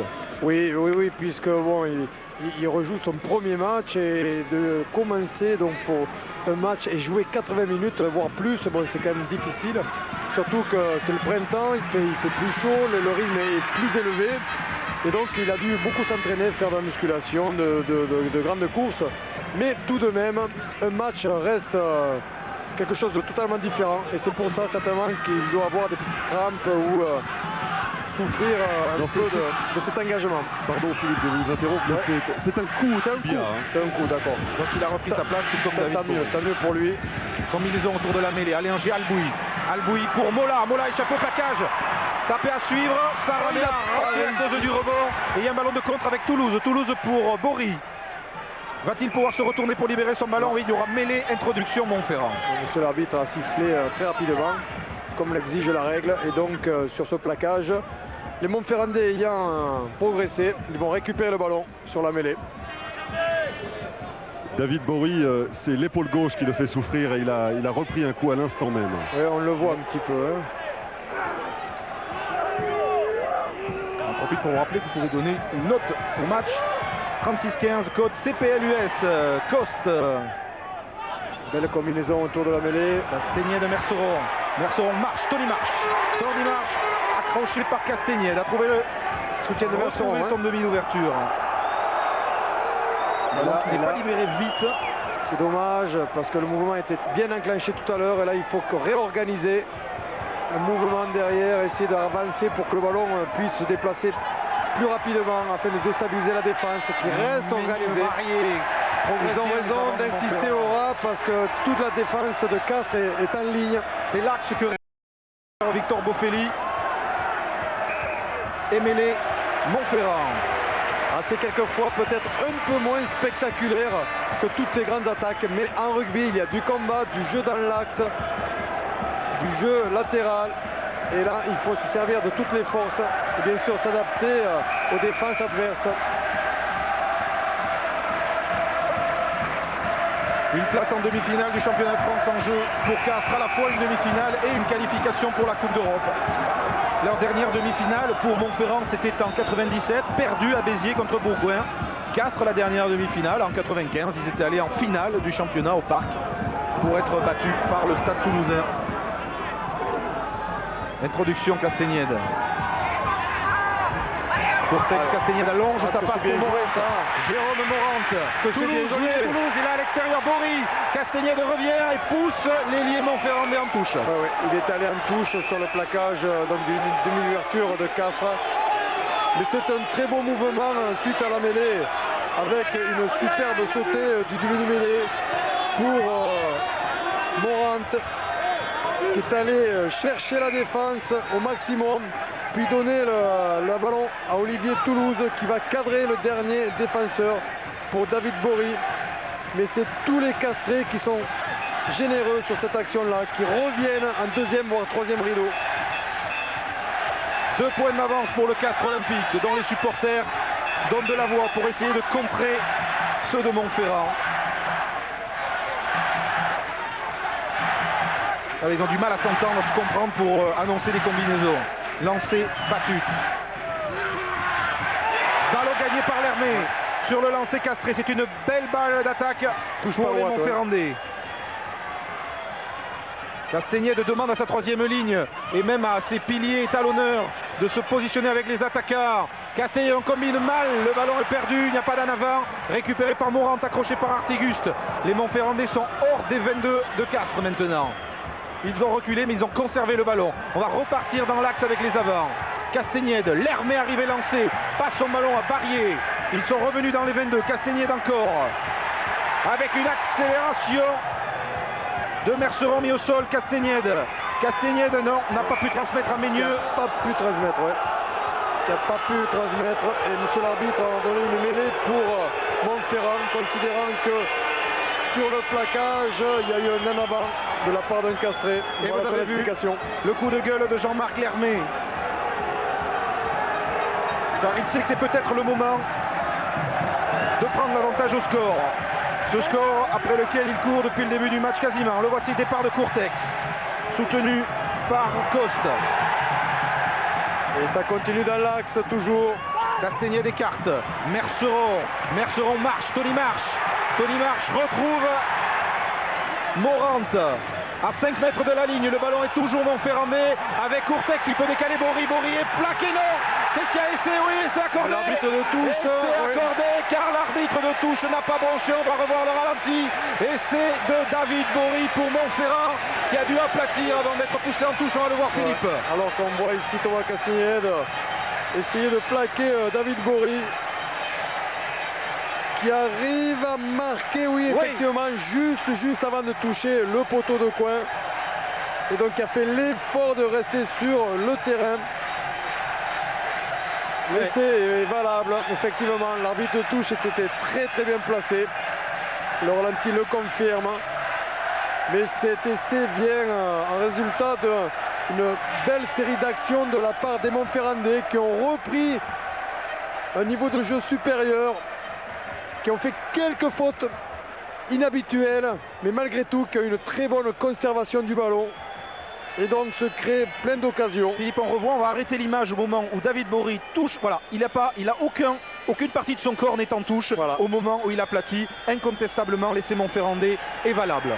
Transformation que va tenter Gérald Merceron du bord de la touche. Il va la mettre en plus, il la met. 7 points de plus pour l'ASM qui mène maintenant 27 points à 22.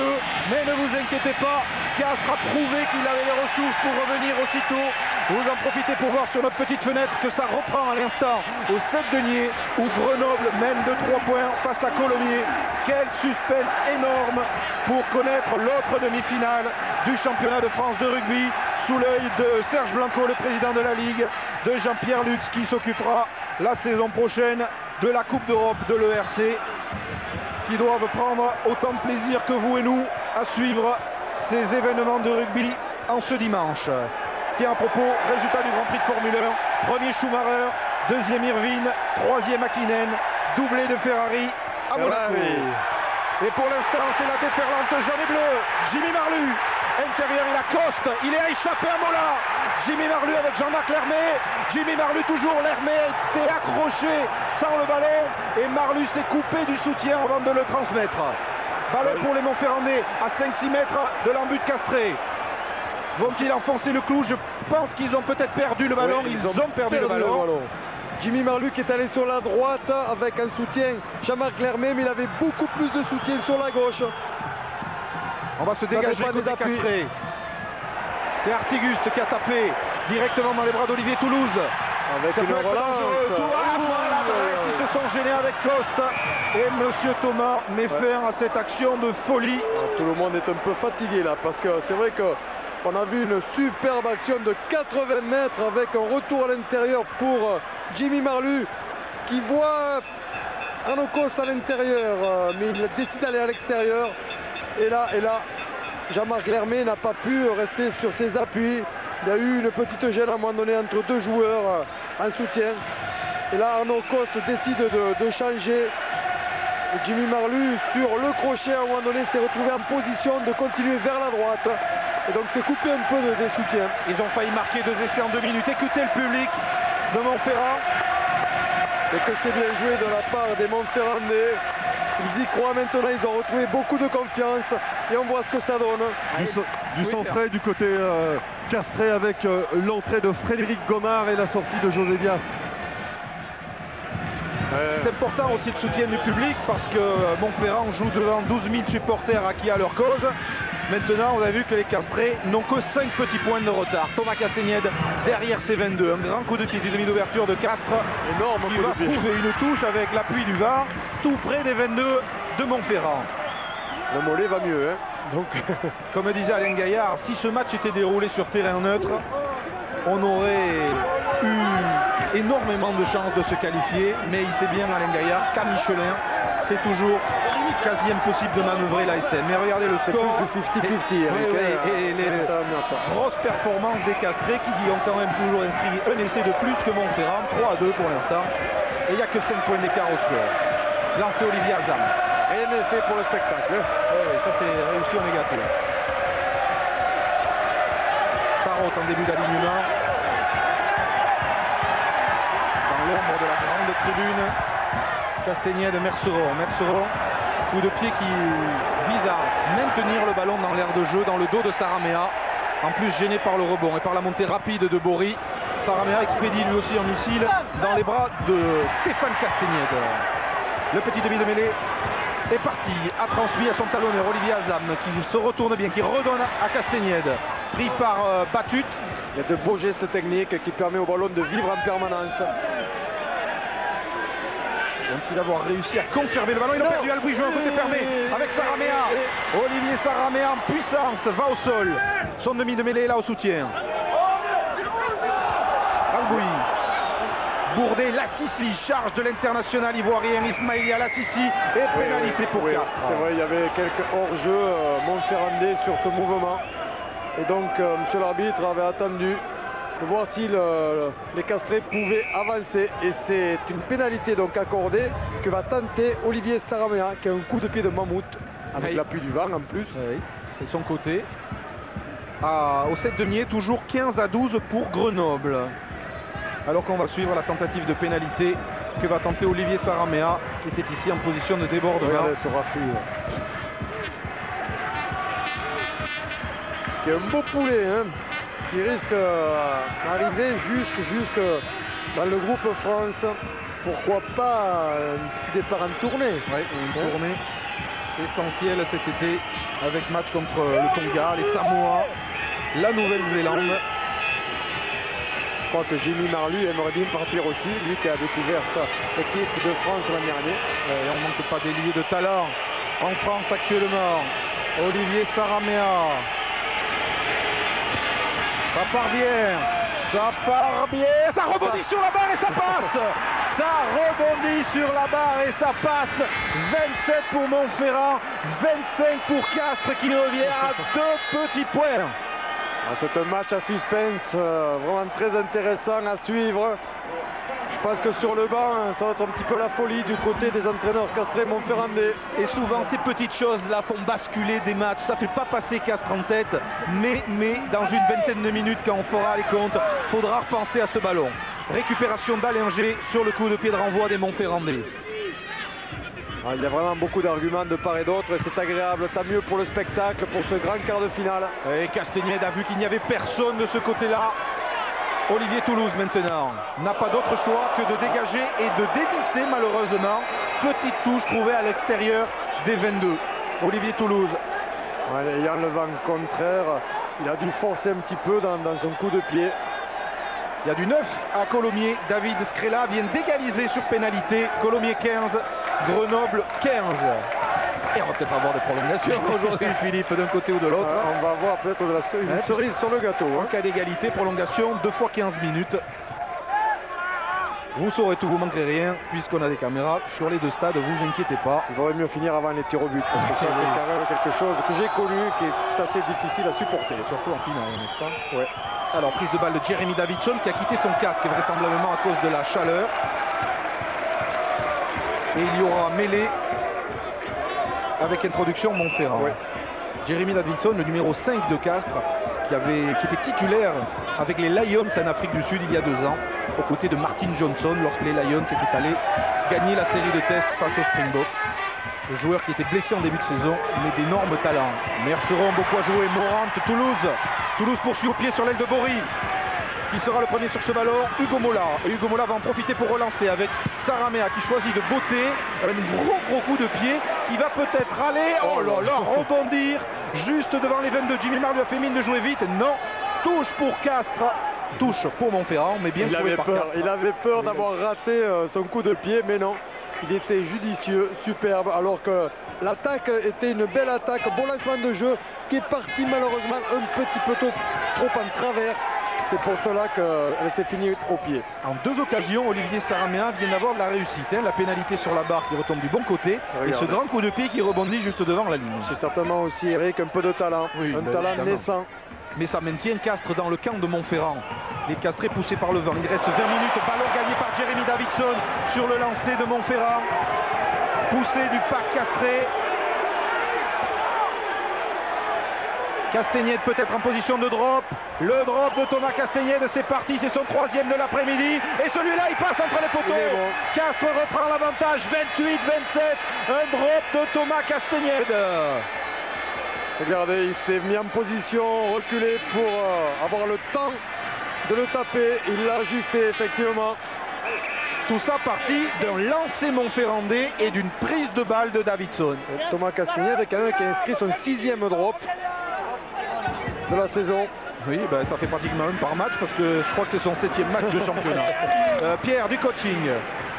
Oui, absolument. Sortie d'Olivier Toulouse qui n'est pas du tout content de sortir et remplacé par Nicolas Nadeau au poste d'arrière. Ouais, les 2 hommes ont permuté assez régulièrement au long de la saison au poste d'arrière de l'équipe de Montferrand. Il faut faire jouer l'esprit d'équipe jusqu'au bout. Castagnède est derrière ses 22 pour ajuster ce coup de pied et trouver une touche. Le ballon a rebondi pile sur la ligne des 22, mais l'arbitre de touche va considérer qu'il était sorti avant. Donc c'est pour ça que le lancer ne s'effectuera pas sur la ligne des 22. On récapitule 27. Essai ici, Eric. Essai à Colomiers au 7 deniers. Essai, vous le voyez maintenant, de Marc Biboulet sur une action tout à fait splendide de Colomiers. Regardez ça, on ouvre un grand côté avec le Laurent Labitte qui est rentré en cours de jeu. Siorac qui ouvre sur Biboulet, qui passe son vis-à-vis et qui prend l'intervalle. Et malgré le retour de Corillons, Biboulet qui plonge dans l'embut pour inscrire cet essai en coin. On le revoit une dernière fois avec Labitte, donc qui est rentré à la place de Carré à la mi-temps. Siorac qui à hauteur sert son ailier Biboulet. Et voici donc maintenant Colomiers qui mène 20-15 ici après 50 minutes de jeu au stade des 7 deniers. C'est à vous. Merci, 20-15 pour Colomiers pour l'instant. La demi-finale, c'est Colomiers-Castres puisque les Castrés mènent d'un point ici à Montferrand. Arnaud Coste, Nicolas Nadeau, l'un de ses premiers ballons. Il va peut-être pas falloir confondre vitesse et précipitation côté Montferrandais. Castagnède, coup de pied dans la boîte pour Merceron. Mola se précipite, il est le premier Hugo Mola et il transmet aussitôt son ballon à Saramea, plaqué par l'Hermé. Le ballon est donc pour les Castrés. Castagnède, beaucoup de pieds, coup d'œil et il va aller trouver la touche tout près des 22 de Montferrand. Alors que Thierry Laforgue, surnommé le Boulon, a du mal à se relever. Oui, il y a eu quelques petites explications entre des joueurs de Montferrand et de Castres qui sont terminés par des petits gestes. À Colomiers, David Scrella a raté la transformation de l'essai de Biboulet. Colomiers 20, Grenoble 15, donc le score que nous annonçait il y a quelques instants Stéphane Le Goff. Dès que le match de Montferrand sera terminé, on ira vivre les 10 dernières minutes au 7 deniers. Match que, je vous le rappelle, vous pouvez suivre en intégralité sur Canal Plus Vert, puisque Canal a décidé de retransmettre ces 2 quarts de finale, puisque le Colomiers-Grenoble n'était pas prévu dans les retransmissions aujourd'hui. Alors, lancé pour Olivier Azam tout à l'heure. Ce lancer au même endroit a été récupéré par les Castrés et il y a eu le drop de Thomas Castagnède. Thierry Laforgue reprend sa place. On commence à entendre les supporters Castré. Ouais. Mauricio Reggiardo, l'international argentin, s'échauffe. Allez, cette fois, on n'a même pas sauté côté Castré. Courtex a pris le ballon pour Montferrand.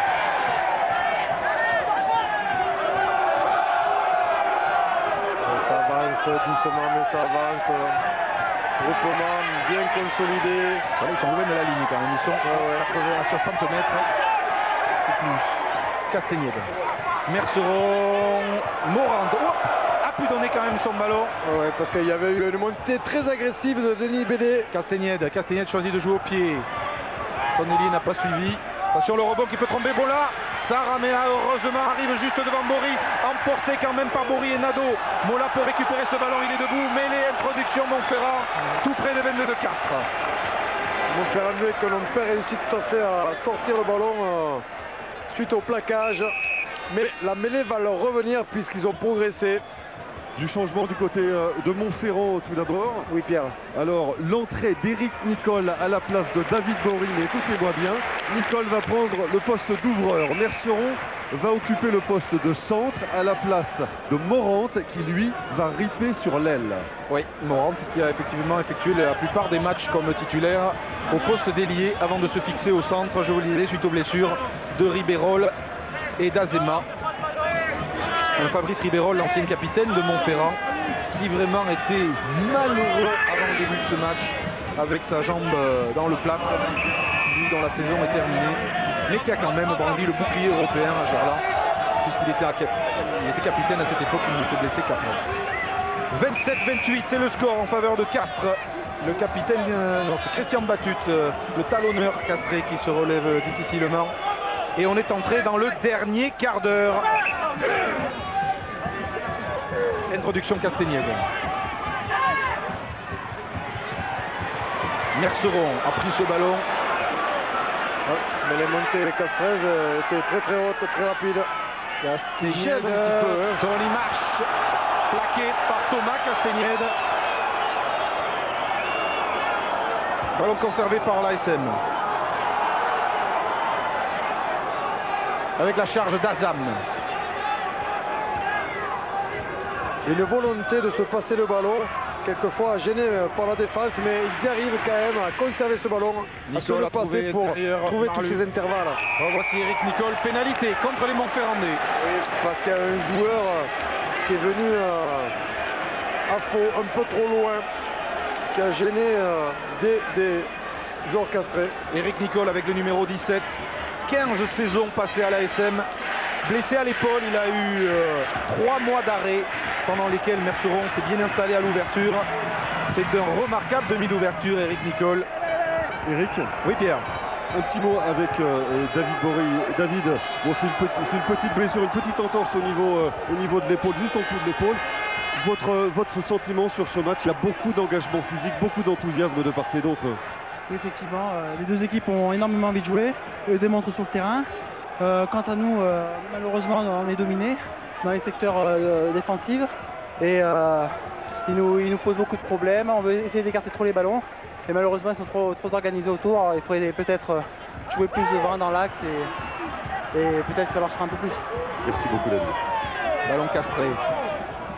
Alexandre Albouy, Thomas Castagnède. Castagnède cherche à prendre l'intervalle. Il a été repris avant pas avoir pu donner le ballon. Récupération par les Montferrandais avec Tony Marsh. Charge d'Emmanuel Meigneux. Ancien international. Ballon au sol. Castagnède à l'avant de Sarraute. Des petites erreurs qui peuvent coûter cher à la fin du match, alors que le mouvement était très bien enclenché. Beaucoup de rythme de la part des Montferrandais. Et en fait, à la fin, une petite erreur en avant. Et là, c'est Thomas Castagnède qui a essayé de prendre vitesse en no cost en passant dans l'intervalle. Suite à une pénalité de Marc Bill, Grenoble est revenu à 2 points, 20-18 pour Colomiers au 7 deniers. 20-18 pour Colomiers. Albouy, charge de Thierry Bourdet. Albouy, cette fois c'est battu. Ah là, il est renvoyé, mais il a pu donner son ballon à la Sissi, au perforateur la Sissi. Albouy, Castagnède feinte et s'engouffre. Thomas Castagnède est passé. Thomas Castagnède plaqué sur les 22. Il n'a pas pu donner son ballon à Artigus qui était devant lui. Très belle accélération de Thomas Castagnède. Il va retrouver ses jambes. Mola lance à Linger. Les Castrés sont rentrés dans les 22. Albouy, Mola par-dessus pour un sprint de Saramea. Nadeau, arrêt de volée de l'arrière de Montferrand, Nicolas Nadeau. Marc et très belle action, très belle action de la part des Castrés. Mais Nadeau veut jouer rapidement. Est-ce que ses coéquipiers étaient au courant un petit peu? Attention à ne pas confondre vitesse et précipitation lorsqu'on est mené dans les dernières minutes. Nicole. Ouais, mais ils ont encore le temps, il y a 10 minutes à jouer. Morante, balle au sol. Castagnède lance Lermé. Jean-Marc Lermé, attention à l'état de Castagnède. Castagnède croise joliment avec marche plaqué par la Sissi. Castagnède, Nicole avec Merceron, bien pris par Batut. Ballon toujours pour l'ASM qui va peut-être avoir du mal à le sortir. Non, il y aura mêlée. Introduction Montferrand. 11 minutes dans le temps réglementaire. Il n'y a pas de petit risque de s'énerver lorsqu'on est mené dans un quart de finale comme ça, Philippe. Ouais, mais il faut faire attention de ne pas vouloir trop en faire individuellement. Prendre des initiatives, c'est très bien, mais il faut que toute l'équipe soit au courant de cette initiative-là pour qu'il y ait un collectif qui soit mis en place.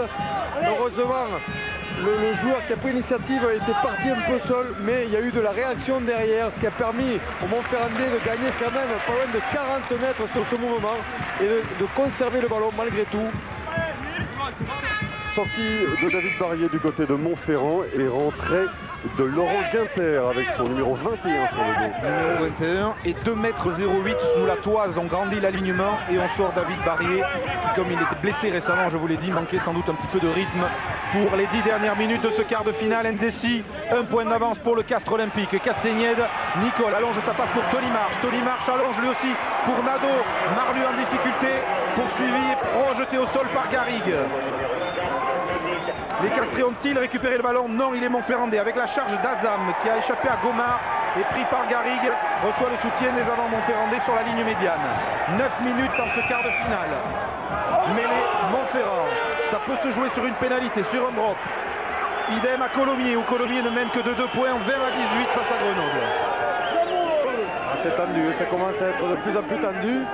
Autour du terrain toujours, il faut que sur le terrain les joueurs restent relâchés malgré tout. Ce sont ceux qui auront le plus de relâchement, donc qui arriveront à s'exprimer le mieux. Castagnède à suivre sur l'aile de Marlu. Garrigue accompagne ce ballon en touche, tout près des 22 de Castres. Et devant les supporters castrés qui en profitent pour faire savoir à leur équipe qu'ils sont là et bien là. Ils se voient bien en demi-finale, ils se voient bien en finale. 4 ans après leur dernière visite au Parc des Princes, les Castrés, cette fois, ils visitent très bien le Stade de France. Jean-Marc Lermé aussi, avant de se consacrer à son travail d'ingénieur chez Michelin. C'est sa dernière saison. Lui qui est par ailleurs le président du syndicat des joueurs, pour lequel il se bat pour un calendrier acceptable, pour aussi la couverture sociale des joueurs, un grand bonhomme du rugby. C'est son dernier match sur sa pelouse. Et c'est peut-être son dernier match de championnat si le score en reste là en tout cas. Castagnède ramène le jeu dans le camp de Montferrand. Il ne cherchait pas la touche, il va offrir un ballon de relance à Marlu et à Nadeau. La défense castraise est bien montée. Nicolas Nadeau sert, marche. Tony Marche passe l'obé pour Merceron. Il a Morante extérieur, il est servi Jérôme Morante. Morante plaqué par Mola. Ballon toujours Montferrandais avec l'air. Le premier au soutien. Castagnède écarte sur Tony Marche. Tony Marche ne franchit pas la ligne d'avantage, mais permet au Montferrandais de conserver le ballon. Castagnède lance Olivier Azam, bien pris par la Sissi. Conserve le ballon, il y a une bonne séquence. Il va falloir franchir le rideau, c'est fait avec Coste. Arnaud Coste transmet à Sarotte qui échappe au plaquage, qui rafute tout seul, il ne va pas y aller. Il est écroulé à 3 mètres de la ligne. Libération du ballon, M. Thomas, qui a une pénalité à Montferrand sous les poteaux castrés. Pénalité qui devrait permettre à Montferrand, ils ont joué vite. Castagnède est pris, que dit l'arbitre? Non, il n'accorde pas. Et il va... carton blanc. Il y a carton blanc pour Castres. Carton blanc pour Castres. Le match est en train de basculer. C'est tombé sur Thierry Bourdet. Les Castrés seront à 14 pour les 10 dernières minutes, qui sont peut-être les dernières du match, puisqu'on est à la 73e. Et il y a pénalité sous les poteaux. Un superbe mouvement des Montferrandais. Et c'est Castres qui va souffrir avec un jour à moins, 14 contre 15, ça va être très très dur. Et on revoit ici Gérald Merceron donner à Arnaud Coste ce fameux jeu dans l'axe, axe profond, passe contact, contact passe. C'était très très bien joué de la part de tous les Montferrandais. Quelle fin de match, 28-27 pour Castres avant la pénalité que va tenter Gérald Merceron au 7 denier. Une nouvelle pénalité a agrandi l'écart pour Colomiers, 23-18, je dis agrandi l'écart, mais les Colomériens sont toujours à la portée d'un essai transformé de Grenoble. On suivra ça les dernières minutes dès que ce sera terminé ici à Michelin. Merceron, la plus facile des pénalités, parfois peut-être aussi la plus dure, il ne tremble pas, ça passe. Montferrand 30, Castres 28. Il reste probablement une grosse dizaine de minutes avec les arrêts de jeu. Alors qu'on a revu la faute, un joueur castré qui a essayé d'empêcher le ballon de sortir. Oh, c'était Thierry Bourdet. Eric, oui Pierre. Ouais, du changement du côté de Castres, la sortie de Denis Bédé et l'entrée de Jean-Marc Coé, mais c'est un changement qui devait être opéré un petit peu avant, puis on a attendu parce que sur la dernière action on a vu Hugo Mola prendre un coup assez sérieux à la mâchoire. Finalement le médecin est revenu, plus de peur que de mal, donc Denis Bédé est sorti et Jean-Marc Coé a pris sa place au centre. Jean-Marc Coé avec le numéro 15 que ne voulait pas Hugo Mola, coup de pied de renvoi trop court de Thomas Castagnède qui va donner mêlée au centre à Montferrand. Jean-Marc Coé, c'est du coaching avec un bon banc des remplaçants, vous l'avez côtoyé au centre à Agen avec vous. Oui, c'est un joueur qui va très très vite, donc je pense que Castres va essayer d'animer jusqu'au bout pour essayer de marquer de façon au pied ou à la main. Et donc Jean-Marc Coé fait partie de ces joueurs qui sont capables de prendre des intervalles au large.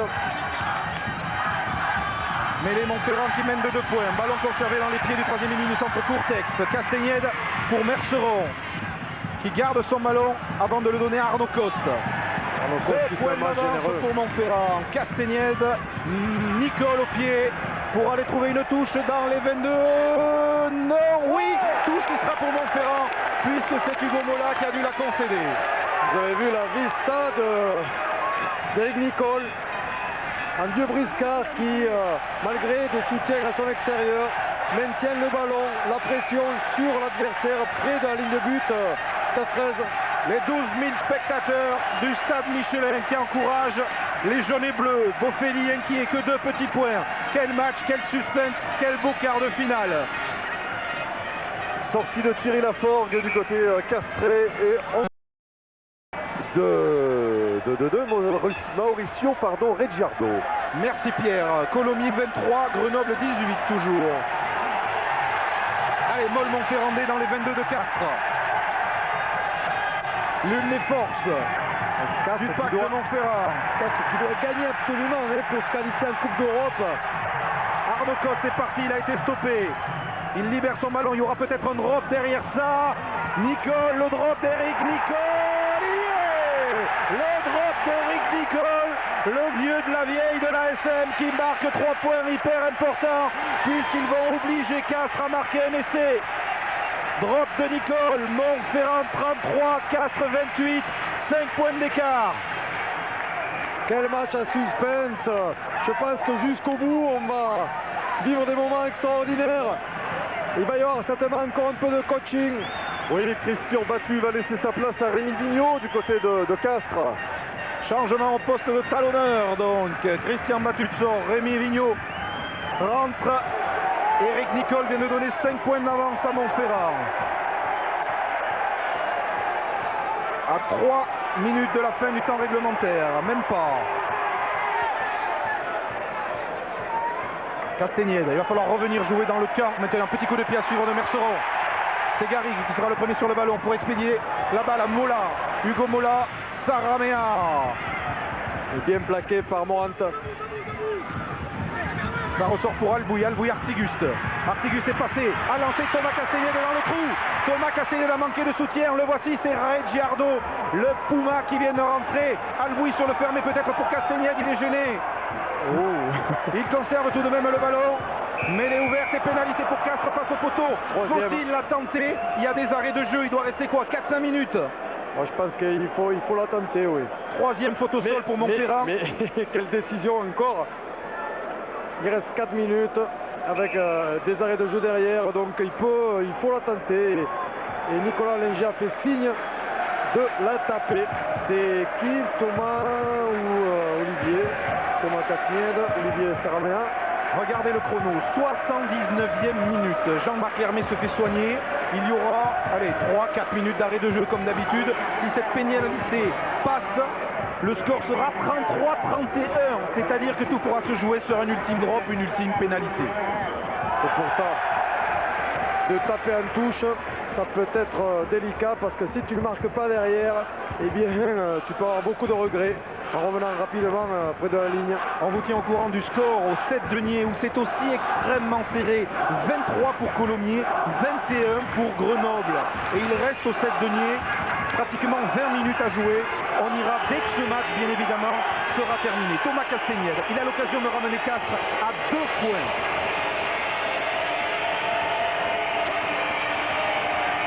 Ça y va, ouais, entre les poteaux. Montferrand 33, Castres 31. On va vivre 3 minutes de folie. Les supporters des deux équipes vont trembler car le temps réglementaire est terminé. Montferrand mène 33-31. Le même écart entre les deux quarts de finale où nous sommes aujourd'hui. 2 points.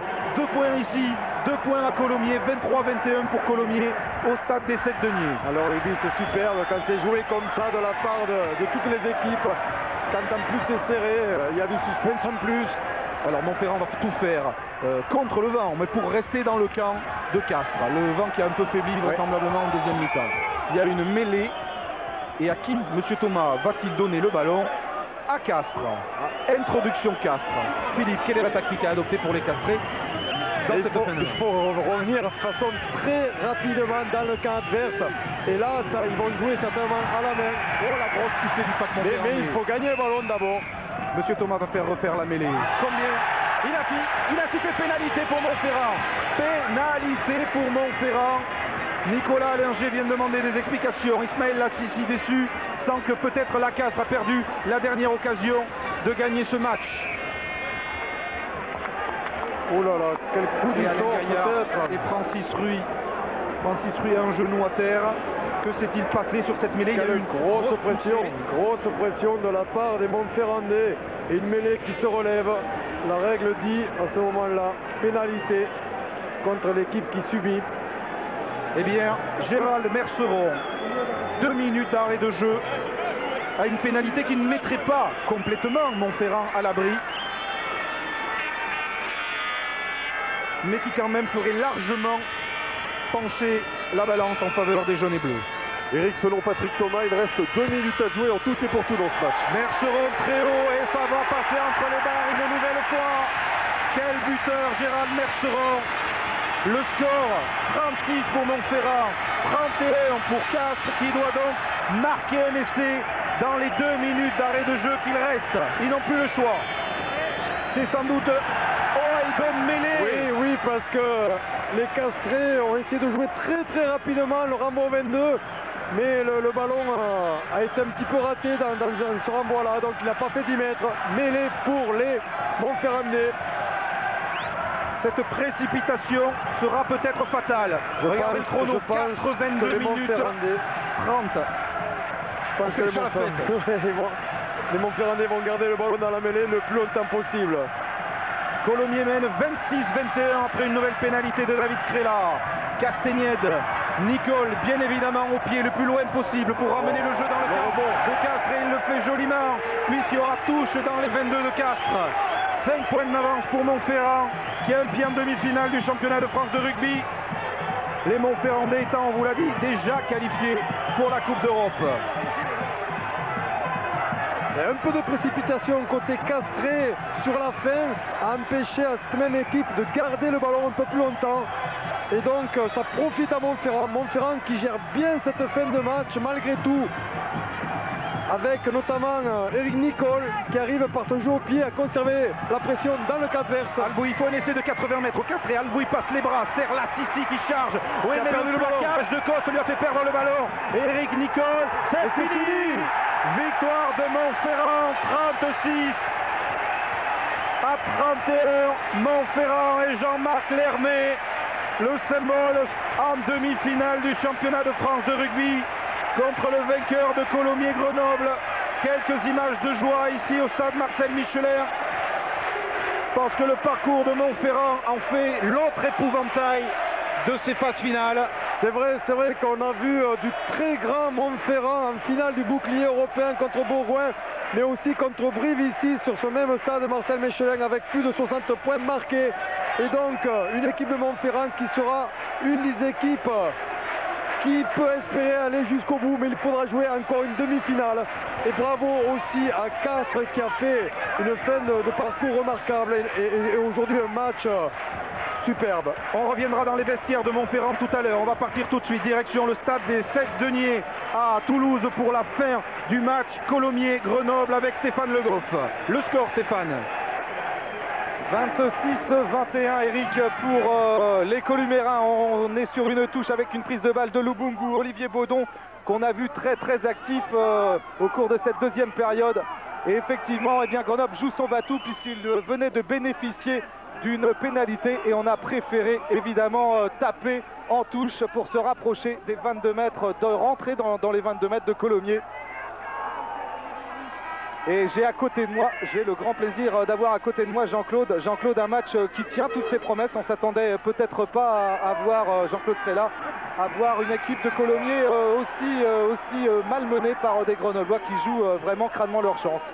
Oui, ils jouent crânement leur chance et ils jouent surtout leur rugby, c'est-à-dire basé sur le défi physique, sur une conquête importante, notamment en mêlée, où ils poussent les Columérins à des fautes. Et là, ils vont s'approcher de la ligne pour essayer de marquer un essai, parce qu'ils ont besoin d'un essai pour gagner ce match. Et c'est vrai que les Columérins ne sont pas arrivés à prendre le match à leur compte, à mettre du jeu, comme l'essai qu'ils ont marqué. Les Grenoblois n'ont pas de pression. Ils vont au bout de leurs intentions, avec une défense très serrée, très haute, et elle pose beaucoup de problèmes aux Columérins. Et oui, on va donc suivre cette touche très importante de Lionel Pégou, pratiquement à 10 mètres de la ligne de but des Columérins. Elle est importante cette touche avec une prise de balle à deux mains de Lubungu. Et on enchaîne évidemment comme à l'habitude du côté de Grenoble en essayant de désaxer. Ça va ressortir pour Baudon qui croise intérieur. Non, on ouvre grand côté avec Villard qui passe les bras. Il a trouvé Cook, le néo-zélandais. On est juste en face des poteaux de Colomiers. 5 points de retard avec Corillons qui va aller à l'essai. Non, il est accepté cet essai. Incroyable renversement de situation. Et regardez la joie grenobloise sur cet essai. Pratiquement sous les poteaux. Stupeur ici au 7 deniers. Évidemment, on manifeste sa joie dans ce stade des 7 deniers. Et une très belle action, Jean-Claude. Oui. La seule fois où les Grenoblois de la partie vont au large, ils traversent au milieu du terrain et ils vont renverser, ils vont revenir jouer de là où vient le ballon. Et Corillon vient marquer, comme il a souvent marqué avec les Grenoblois cette saison. Il est venu dans la ligne, il vient après le regroupement et c'est lui qui marque. Eh bien leur en a pris à ces Grenoblois d'aller chercher sur les pénalités qui leur étaient offertes, d'aller chercher une touche pour faire rebondir le jeu. Franck Corillons pour cette transformation très importante. Et voilà Grenoble qui passe devant 28-26. Un match qui tient donc toutes ses promesses. 2 petits points d'avance pour Grenoble qui est tout près de réussir l'exploit de ces quarts de finale. Car si Grenoble venait à se qualifier pour les demi-finales, eh bien leur cote va sérieusement augmenter. Grenoble qui a donc déjà battu 2 fois cette saison Colomiers. Et donc on joue les dernières secondes. La charge de Willy Taofi Fenua qui libère bien dans ses 22 mètres. On va sortir ce ballon pour le néo-zélandais. Marqueville, long coup de pied qui va trouver une touche et renvoyer le jeu à hauteur de la ligne des 40 de Grenoble. Il reste aux Columérins les 10 minutes, 6 minutes pour essayer d'inverser ce résultat. Mais la défense grenobloise, je pense, va s'employer à poser toujours des problèmes aux Columérins, à eux d'avoir, je dirais, l'envie et la capacité à se surpasser à cette fin de match. Lancé, prise de balle de Moreau. Et on enchaîne du côté de Colomiers avec, vous l'entendez, le public aussi qui essaye de pousser maintenant son équipe. Galtier qui essaye de repartir au ras, petit côté, de passer les bras. Et ce ballon va être repris par Baki Ivato. Attention à cette prise de balle très importante de Jean-Luc Sadourny. Et tout de suite, on est monté très rapidement sur l'arrière international de Colomiers pour mettre la pression et bénéficier donc du renvoi en touche du côté de Grenoble. Regardez le chronomètre qui défile, 3 petites minutes de jeu, 2 points d'avance pour Grenoble. Et un nouveau lancer donc pour Lionel Pégou.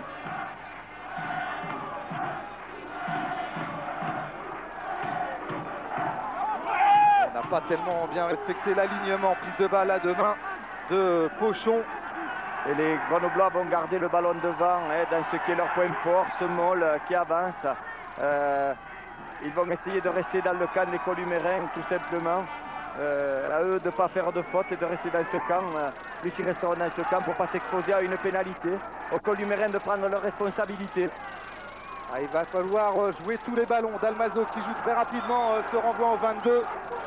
Il va falloir passer ce rideau défensif de Grenoble. Galtier qui essaye de prendre l'initiative. Il a ouvert sur Laurent Labitte. Ça ne passe pas pour le moment. Allez, on va réenchaîner. Celle-là, elle est bonne. Avec le départ de Sera qui essaye de prendre tout seul l'intervalle. On va, Marc Biboulet a récupéré ce ballon. La charge de Nonès. Et on renvoie encore avec Galtier qui essaye de partir au ras une nouvelle fois. Il faut jouer dans le petit côté. Le petit côté est vide. Il faut jouer dans le petit côté. Pas sorti. Et on va redonner ce ballon à Grenoble. Ce sera une mêlée sur la ligne des 50. Michel Ringeval, regardez-le, il y croit Michel Ringeval. 1 minute 30 de la fin du temps réglementaire. Je pense qu'il n'y a rien à dire. Les Columérens ne jouent pas leur jeu. Ils avaient un ballon envoyé à 3 contre 2. Il fallait le jouer classique. Et ils ne le jouent pas. Il y a l'exploit. Peut-être la tension de fin de match, on les a vus un peu plus jouer en tous les cas plus ouverts en début de rencontre. Et puis peu à peu au fil du match, on a ouvert un peu moins. C'est la défense grenobloise qui ne leur a pas permis de s'exprimer. Je crois que la défense grenobloise a été très forte. Et elle a posé énormément de problèmes aux Columérins. Olivier Baudon pour Marc Bill, open under de Marc Bill pour mettre la pression une nouvelle fois sur Jean-Luc Sadourny, juste au-delà de la ligne de ses 22 mètres. Évidemment, ce ne sera pas un marque accordé par monsieur Gastou. On laisse vivre le ballon, mais pénalité en faveur de Colomiers. On a plongé du côté de Grenoble. Et évidemment, on manifeste ici son mécontentement dans le public du côté de Colomiers. Et une nouvelle faute. Carton blanc. Carton blanc qui peut avoir une importance très importante pour l'ailier Paul Cook. Et voici Grenoble qui est donc réduit à 14 pour la fin de ce match. Alors que va-t-on choisir de Colomiers? On a demandé à David Scrella d'aller taper très loin ce ballon pour essayer de renvoyer le jeu dans le camp de Grenoble. Voilà qui est fait. On est dans les arrêts de jeu et ça va être très difficile. Je ne sais pas combien ils vont annoncer d'arrêt de jeu. 2 minutes d'arrêt de jeu, ça fait pas beaucoup. 2 minutes indique monsieur Gastou. Michel Ringeval est tout près de réussir l'exploit de ces quarts de finale.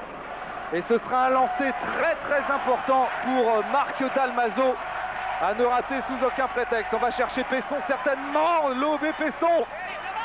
Et ballon toujours tout de même pour Colomiers avec Galtier qui ouvre. Voilà qui est fait avec Serac. Non, c'est Sébastien Roch qui est venu en percussion. On laisse l'avantage pour Fabien Galtier. Il y a une pénalité. Alors que dit monsieur Gastou? Regardez Ringeval. Michel Ringeval qui se prend la tête à deux mains. Pénalité accordée juste en face des poteaux de Grenoble. Décision très importante pour les Columérins. Les arrêts de jeu, nous jouons les arrêts de jeu. Le temps réglementaire est terminé. Alors que choisissent ils vont les la taper. Columérins? Ils vont la taper. Très grosse responsabilité pour le buteur. Et oui, vous le connaissez bien en plus, le buteur. Il n'a pas raté grand-chose pour l'instant dans ce match. Non, mais c'est toujours les plus difficiles, c'est celui où il y a la pression. Il faut qu'il fasse le vide, qu'il bute comme il a buté tous les autres buts jusqu'à maintenant. Il a une grande responsabilité pour envoyer son équipe en demi-finale, mais bon. Allez, vous le connaissez bien. Est-ce qu'il va garder toute Bon, je ne sais pas s'il va garder son sang-froid, mais vous savez, un David buteur. serait là, à 40 mètres en face des poteaux de Grenoble. Il a la victoire au bout du pied. Deux pas d'élan et un ballon qui passe à côté. Il a gratté et fin du match. Incroyable renversement de situation avec cette victoire de Grenoble. Regardez-les, ils se jettent les uns contre les autres. Ils vont aller manifester leur joie face à leur public, à ces supporters qui ont fait l'effort de venir ici au 7 Denier à Toulouse pour supporter ces Grenoblois qui créent l'exploit véritablement, Jean-Claude, dans ces quarts de finale. Oui, bien sûr, c'est l'équipe qui n'avait rien à perdre. Elle est venue jouer ici avec ses atouts. Elle vient du fin fond, elle était dernière du classement dans la première phase de championnat. Elle a fait un top 16 intéressant et puis elle se retrouve aujourd'hui en demi-finale. Eh bien, on aura une demi-finale, je dirais, Montferrand-Grenoble qui va valoir son importance. Il y a deux demi-finales importantes et je crois que les Grenoblois n'ont pas volé la victoire. Ils ont marqué 2 essais, Colomiers n'en a marqué qu'un. Donc c'est dommage pour les Columérains, mais bon, le résultat, ils se le sont gagnés avec leur jeu, avec leur envie, leur enthousiasme. C'était pas facile à l'extérieur. C'est un bon résultat pour eux. Merci infiniment, Jean-Claude, d'avoir participé avec nous à ce duplex. Avec plaisir. On va sur cette joie grenobloise. Eric, c'est à vous pour peut-être les dernières interviews à Montferrand et la victoire donc de Montferrand qui affrontera en demi-finale cette impressionnante équipe de Grenoble.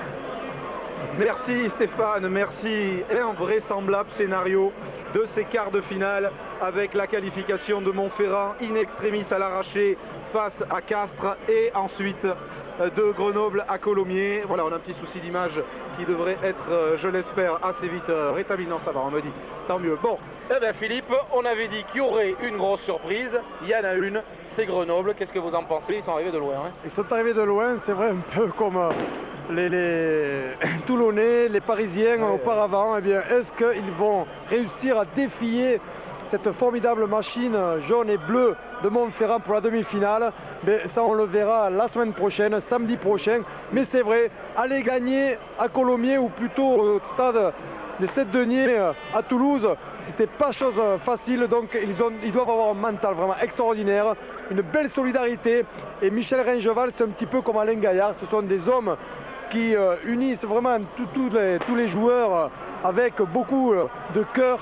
C'est vraiment fabuleux ce qu'ils ont fait. Bon, on est triste pour Colomiers, mais on est ravis pour les Grenoblois. Et à mon avis, Montferrand-Grenoble la semaine prochaine, c'est le match qu'on vous proposera sur Canal. Allez, on va aller recueillir les réactions maintenant dans les vestiaires montferrandais avec Pierre Buet qui se trouve, je crois, aux côtés de capitaine qui doit avoir presque les larmes aux yeux, non? Oui, Jean-Marc Vermet, j'ai d'abord une première chose à vous dire. Jean-Marc, vous jouerez contre Grenoble en demi-finale. Peut-être une première réaction? De toute façon, que ce soit Grenoble ou Colomiers, de toute façon, ce sera un match très difficile. Une demi-finale, c'est un match à part, quel que soit l'adversaire. C'est vrai que c'est un peu la surprise parce que tout le monde attendait, suite à la prestation de Colomiers au Stade Français, de voir cette équipe-là en demi-finale. Mais bon, de tous ces Grenoble, ça montre qu'ils sont encore plus forts que Colomiers. Donc ça attend un match vraiment très difficile. Alors aujourd'hui, le match n'était pas simple non plus. Il a fallu énormément d'engagement physique. Est-ce que votre adversaire aujourd'hui vous a surpris? Ouais, disons que notre adversaire nous a un petit peu surpris parce qu'on avait axé notre préparation sur un défi devant. Donc c'est vrai qu'on a réussi à les contrer devant, mais on ne s'attendait pas à ce qu'en première mi-temps, ils arrivent à nous passer de cette façon derrière grâce à des combinaisons superbes. Et bon, c'est vrai qu'on a été obligé de rectifier un petit peu le tir à la mi-temps parce qu'on a vraiment été surpris par la vivacité et la rapidité de ces lignes arrière. Et donc heureusement qu'en deuxième mi-temps on a corrigé le tir et qu'on a réussi, c'est un peu grâce à ça qu'on a réussi à contrebalancer un petit peu la pression et arriver à marquer. Alors je voudrais pas balancer mes petits camarades, mais il y en a un des deux, ou Philippe ou Eric, je ne sais plus, qui a parlé de vieux à votre sujet. Et le vieux a encore de l'énergie et il a de l'énergie pour aller jusqu'au Stade de France. Bravo à Jean-Marc Vermet. Quand c'est sa dernière saison, on la trouve toujours un peu quelque part l'énergie. Hein, donc bon, c'est vrai que je suis un vieux joueur de rugby maintenant, à 32 ans, je crois qu'on peut se considérer comme étant un vieux joueur de rugby.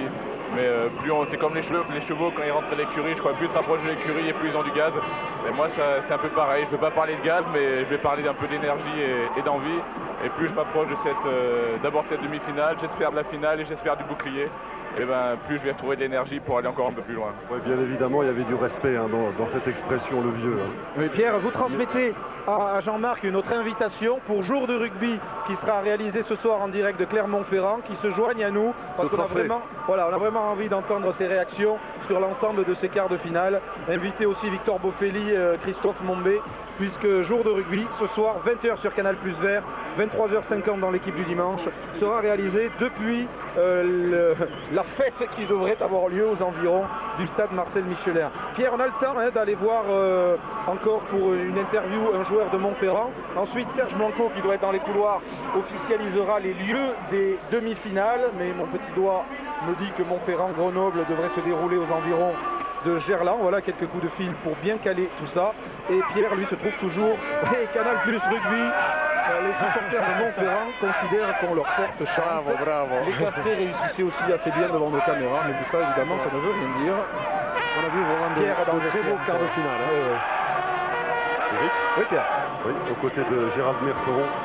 Gérald, votre équipe a eu besoin de vos coups de pied et puis de toute l'énergie aussi que vous pouviez donner sur ce terrain aujourd'hui.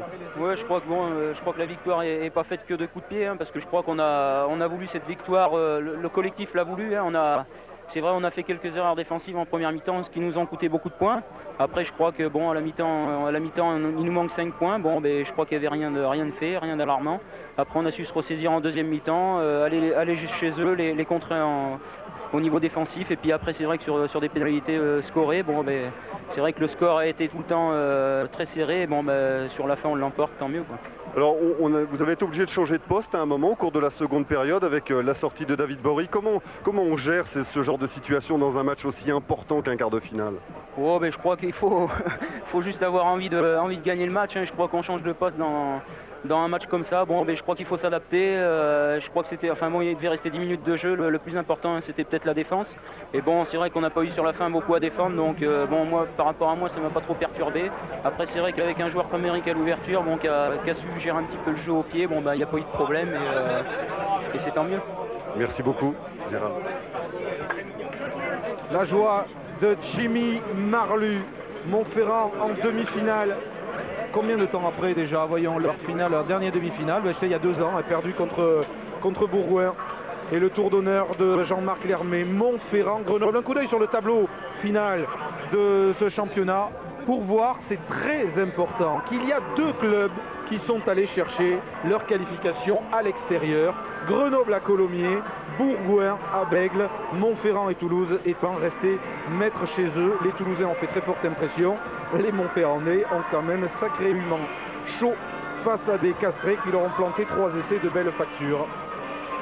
On n'a rien à envier au Super 12 quand on voit des matchs comme tous ces quarts de finale. C'est vrai, avec beaucoup de points, beaucoup de prises d'initiative.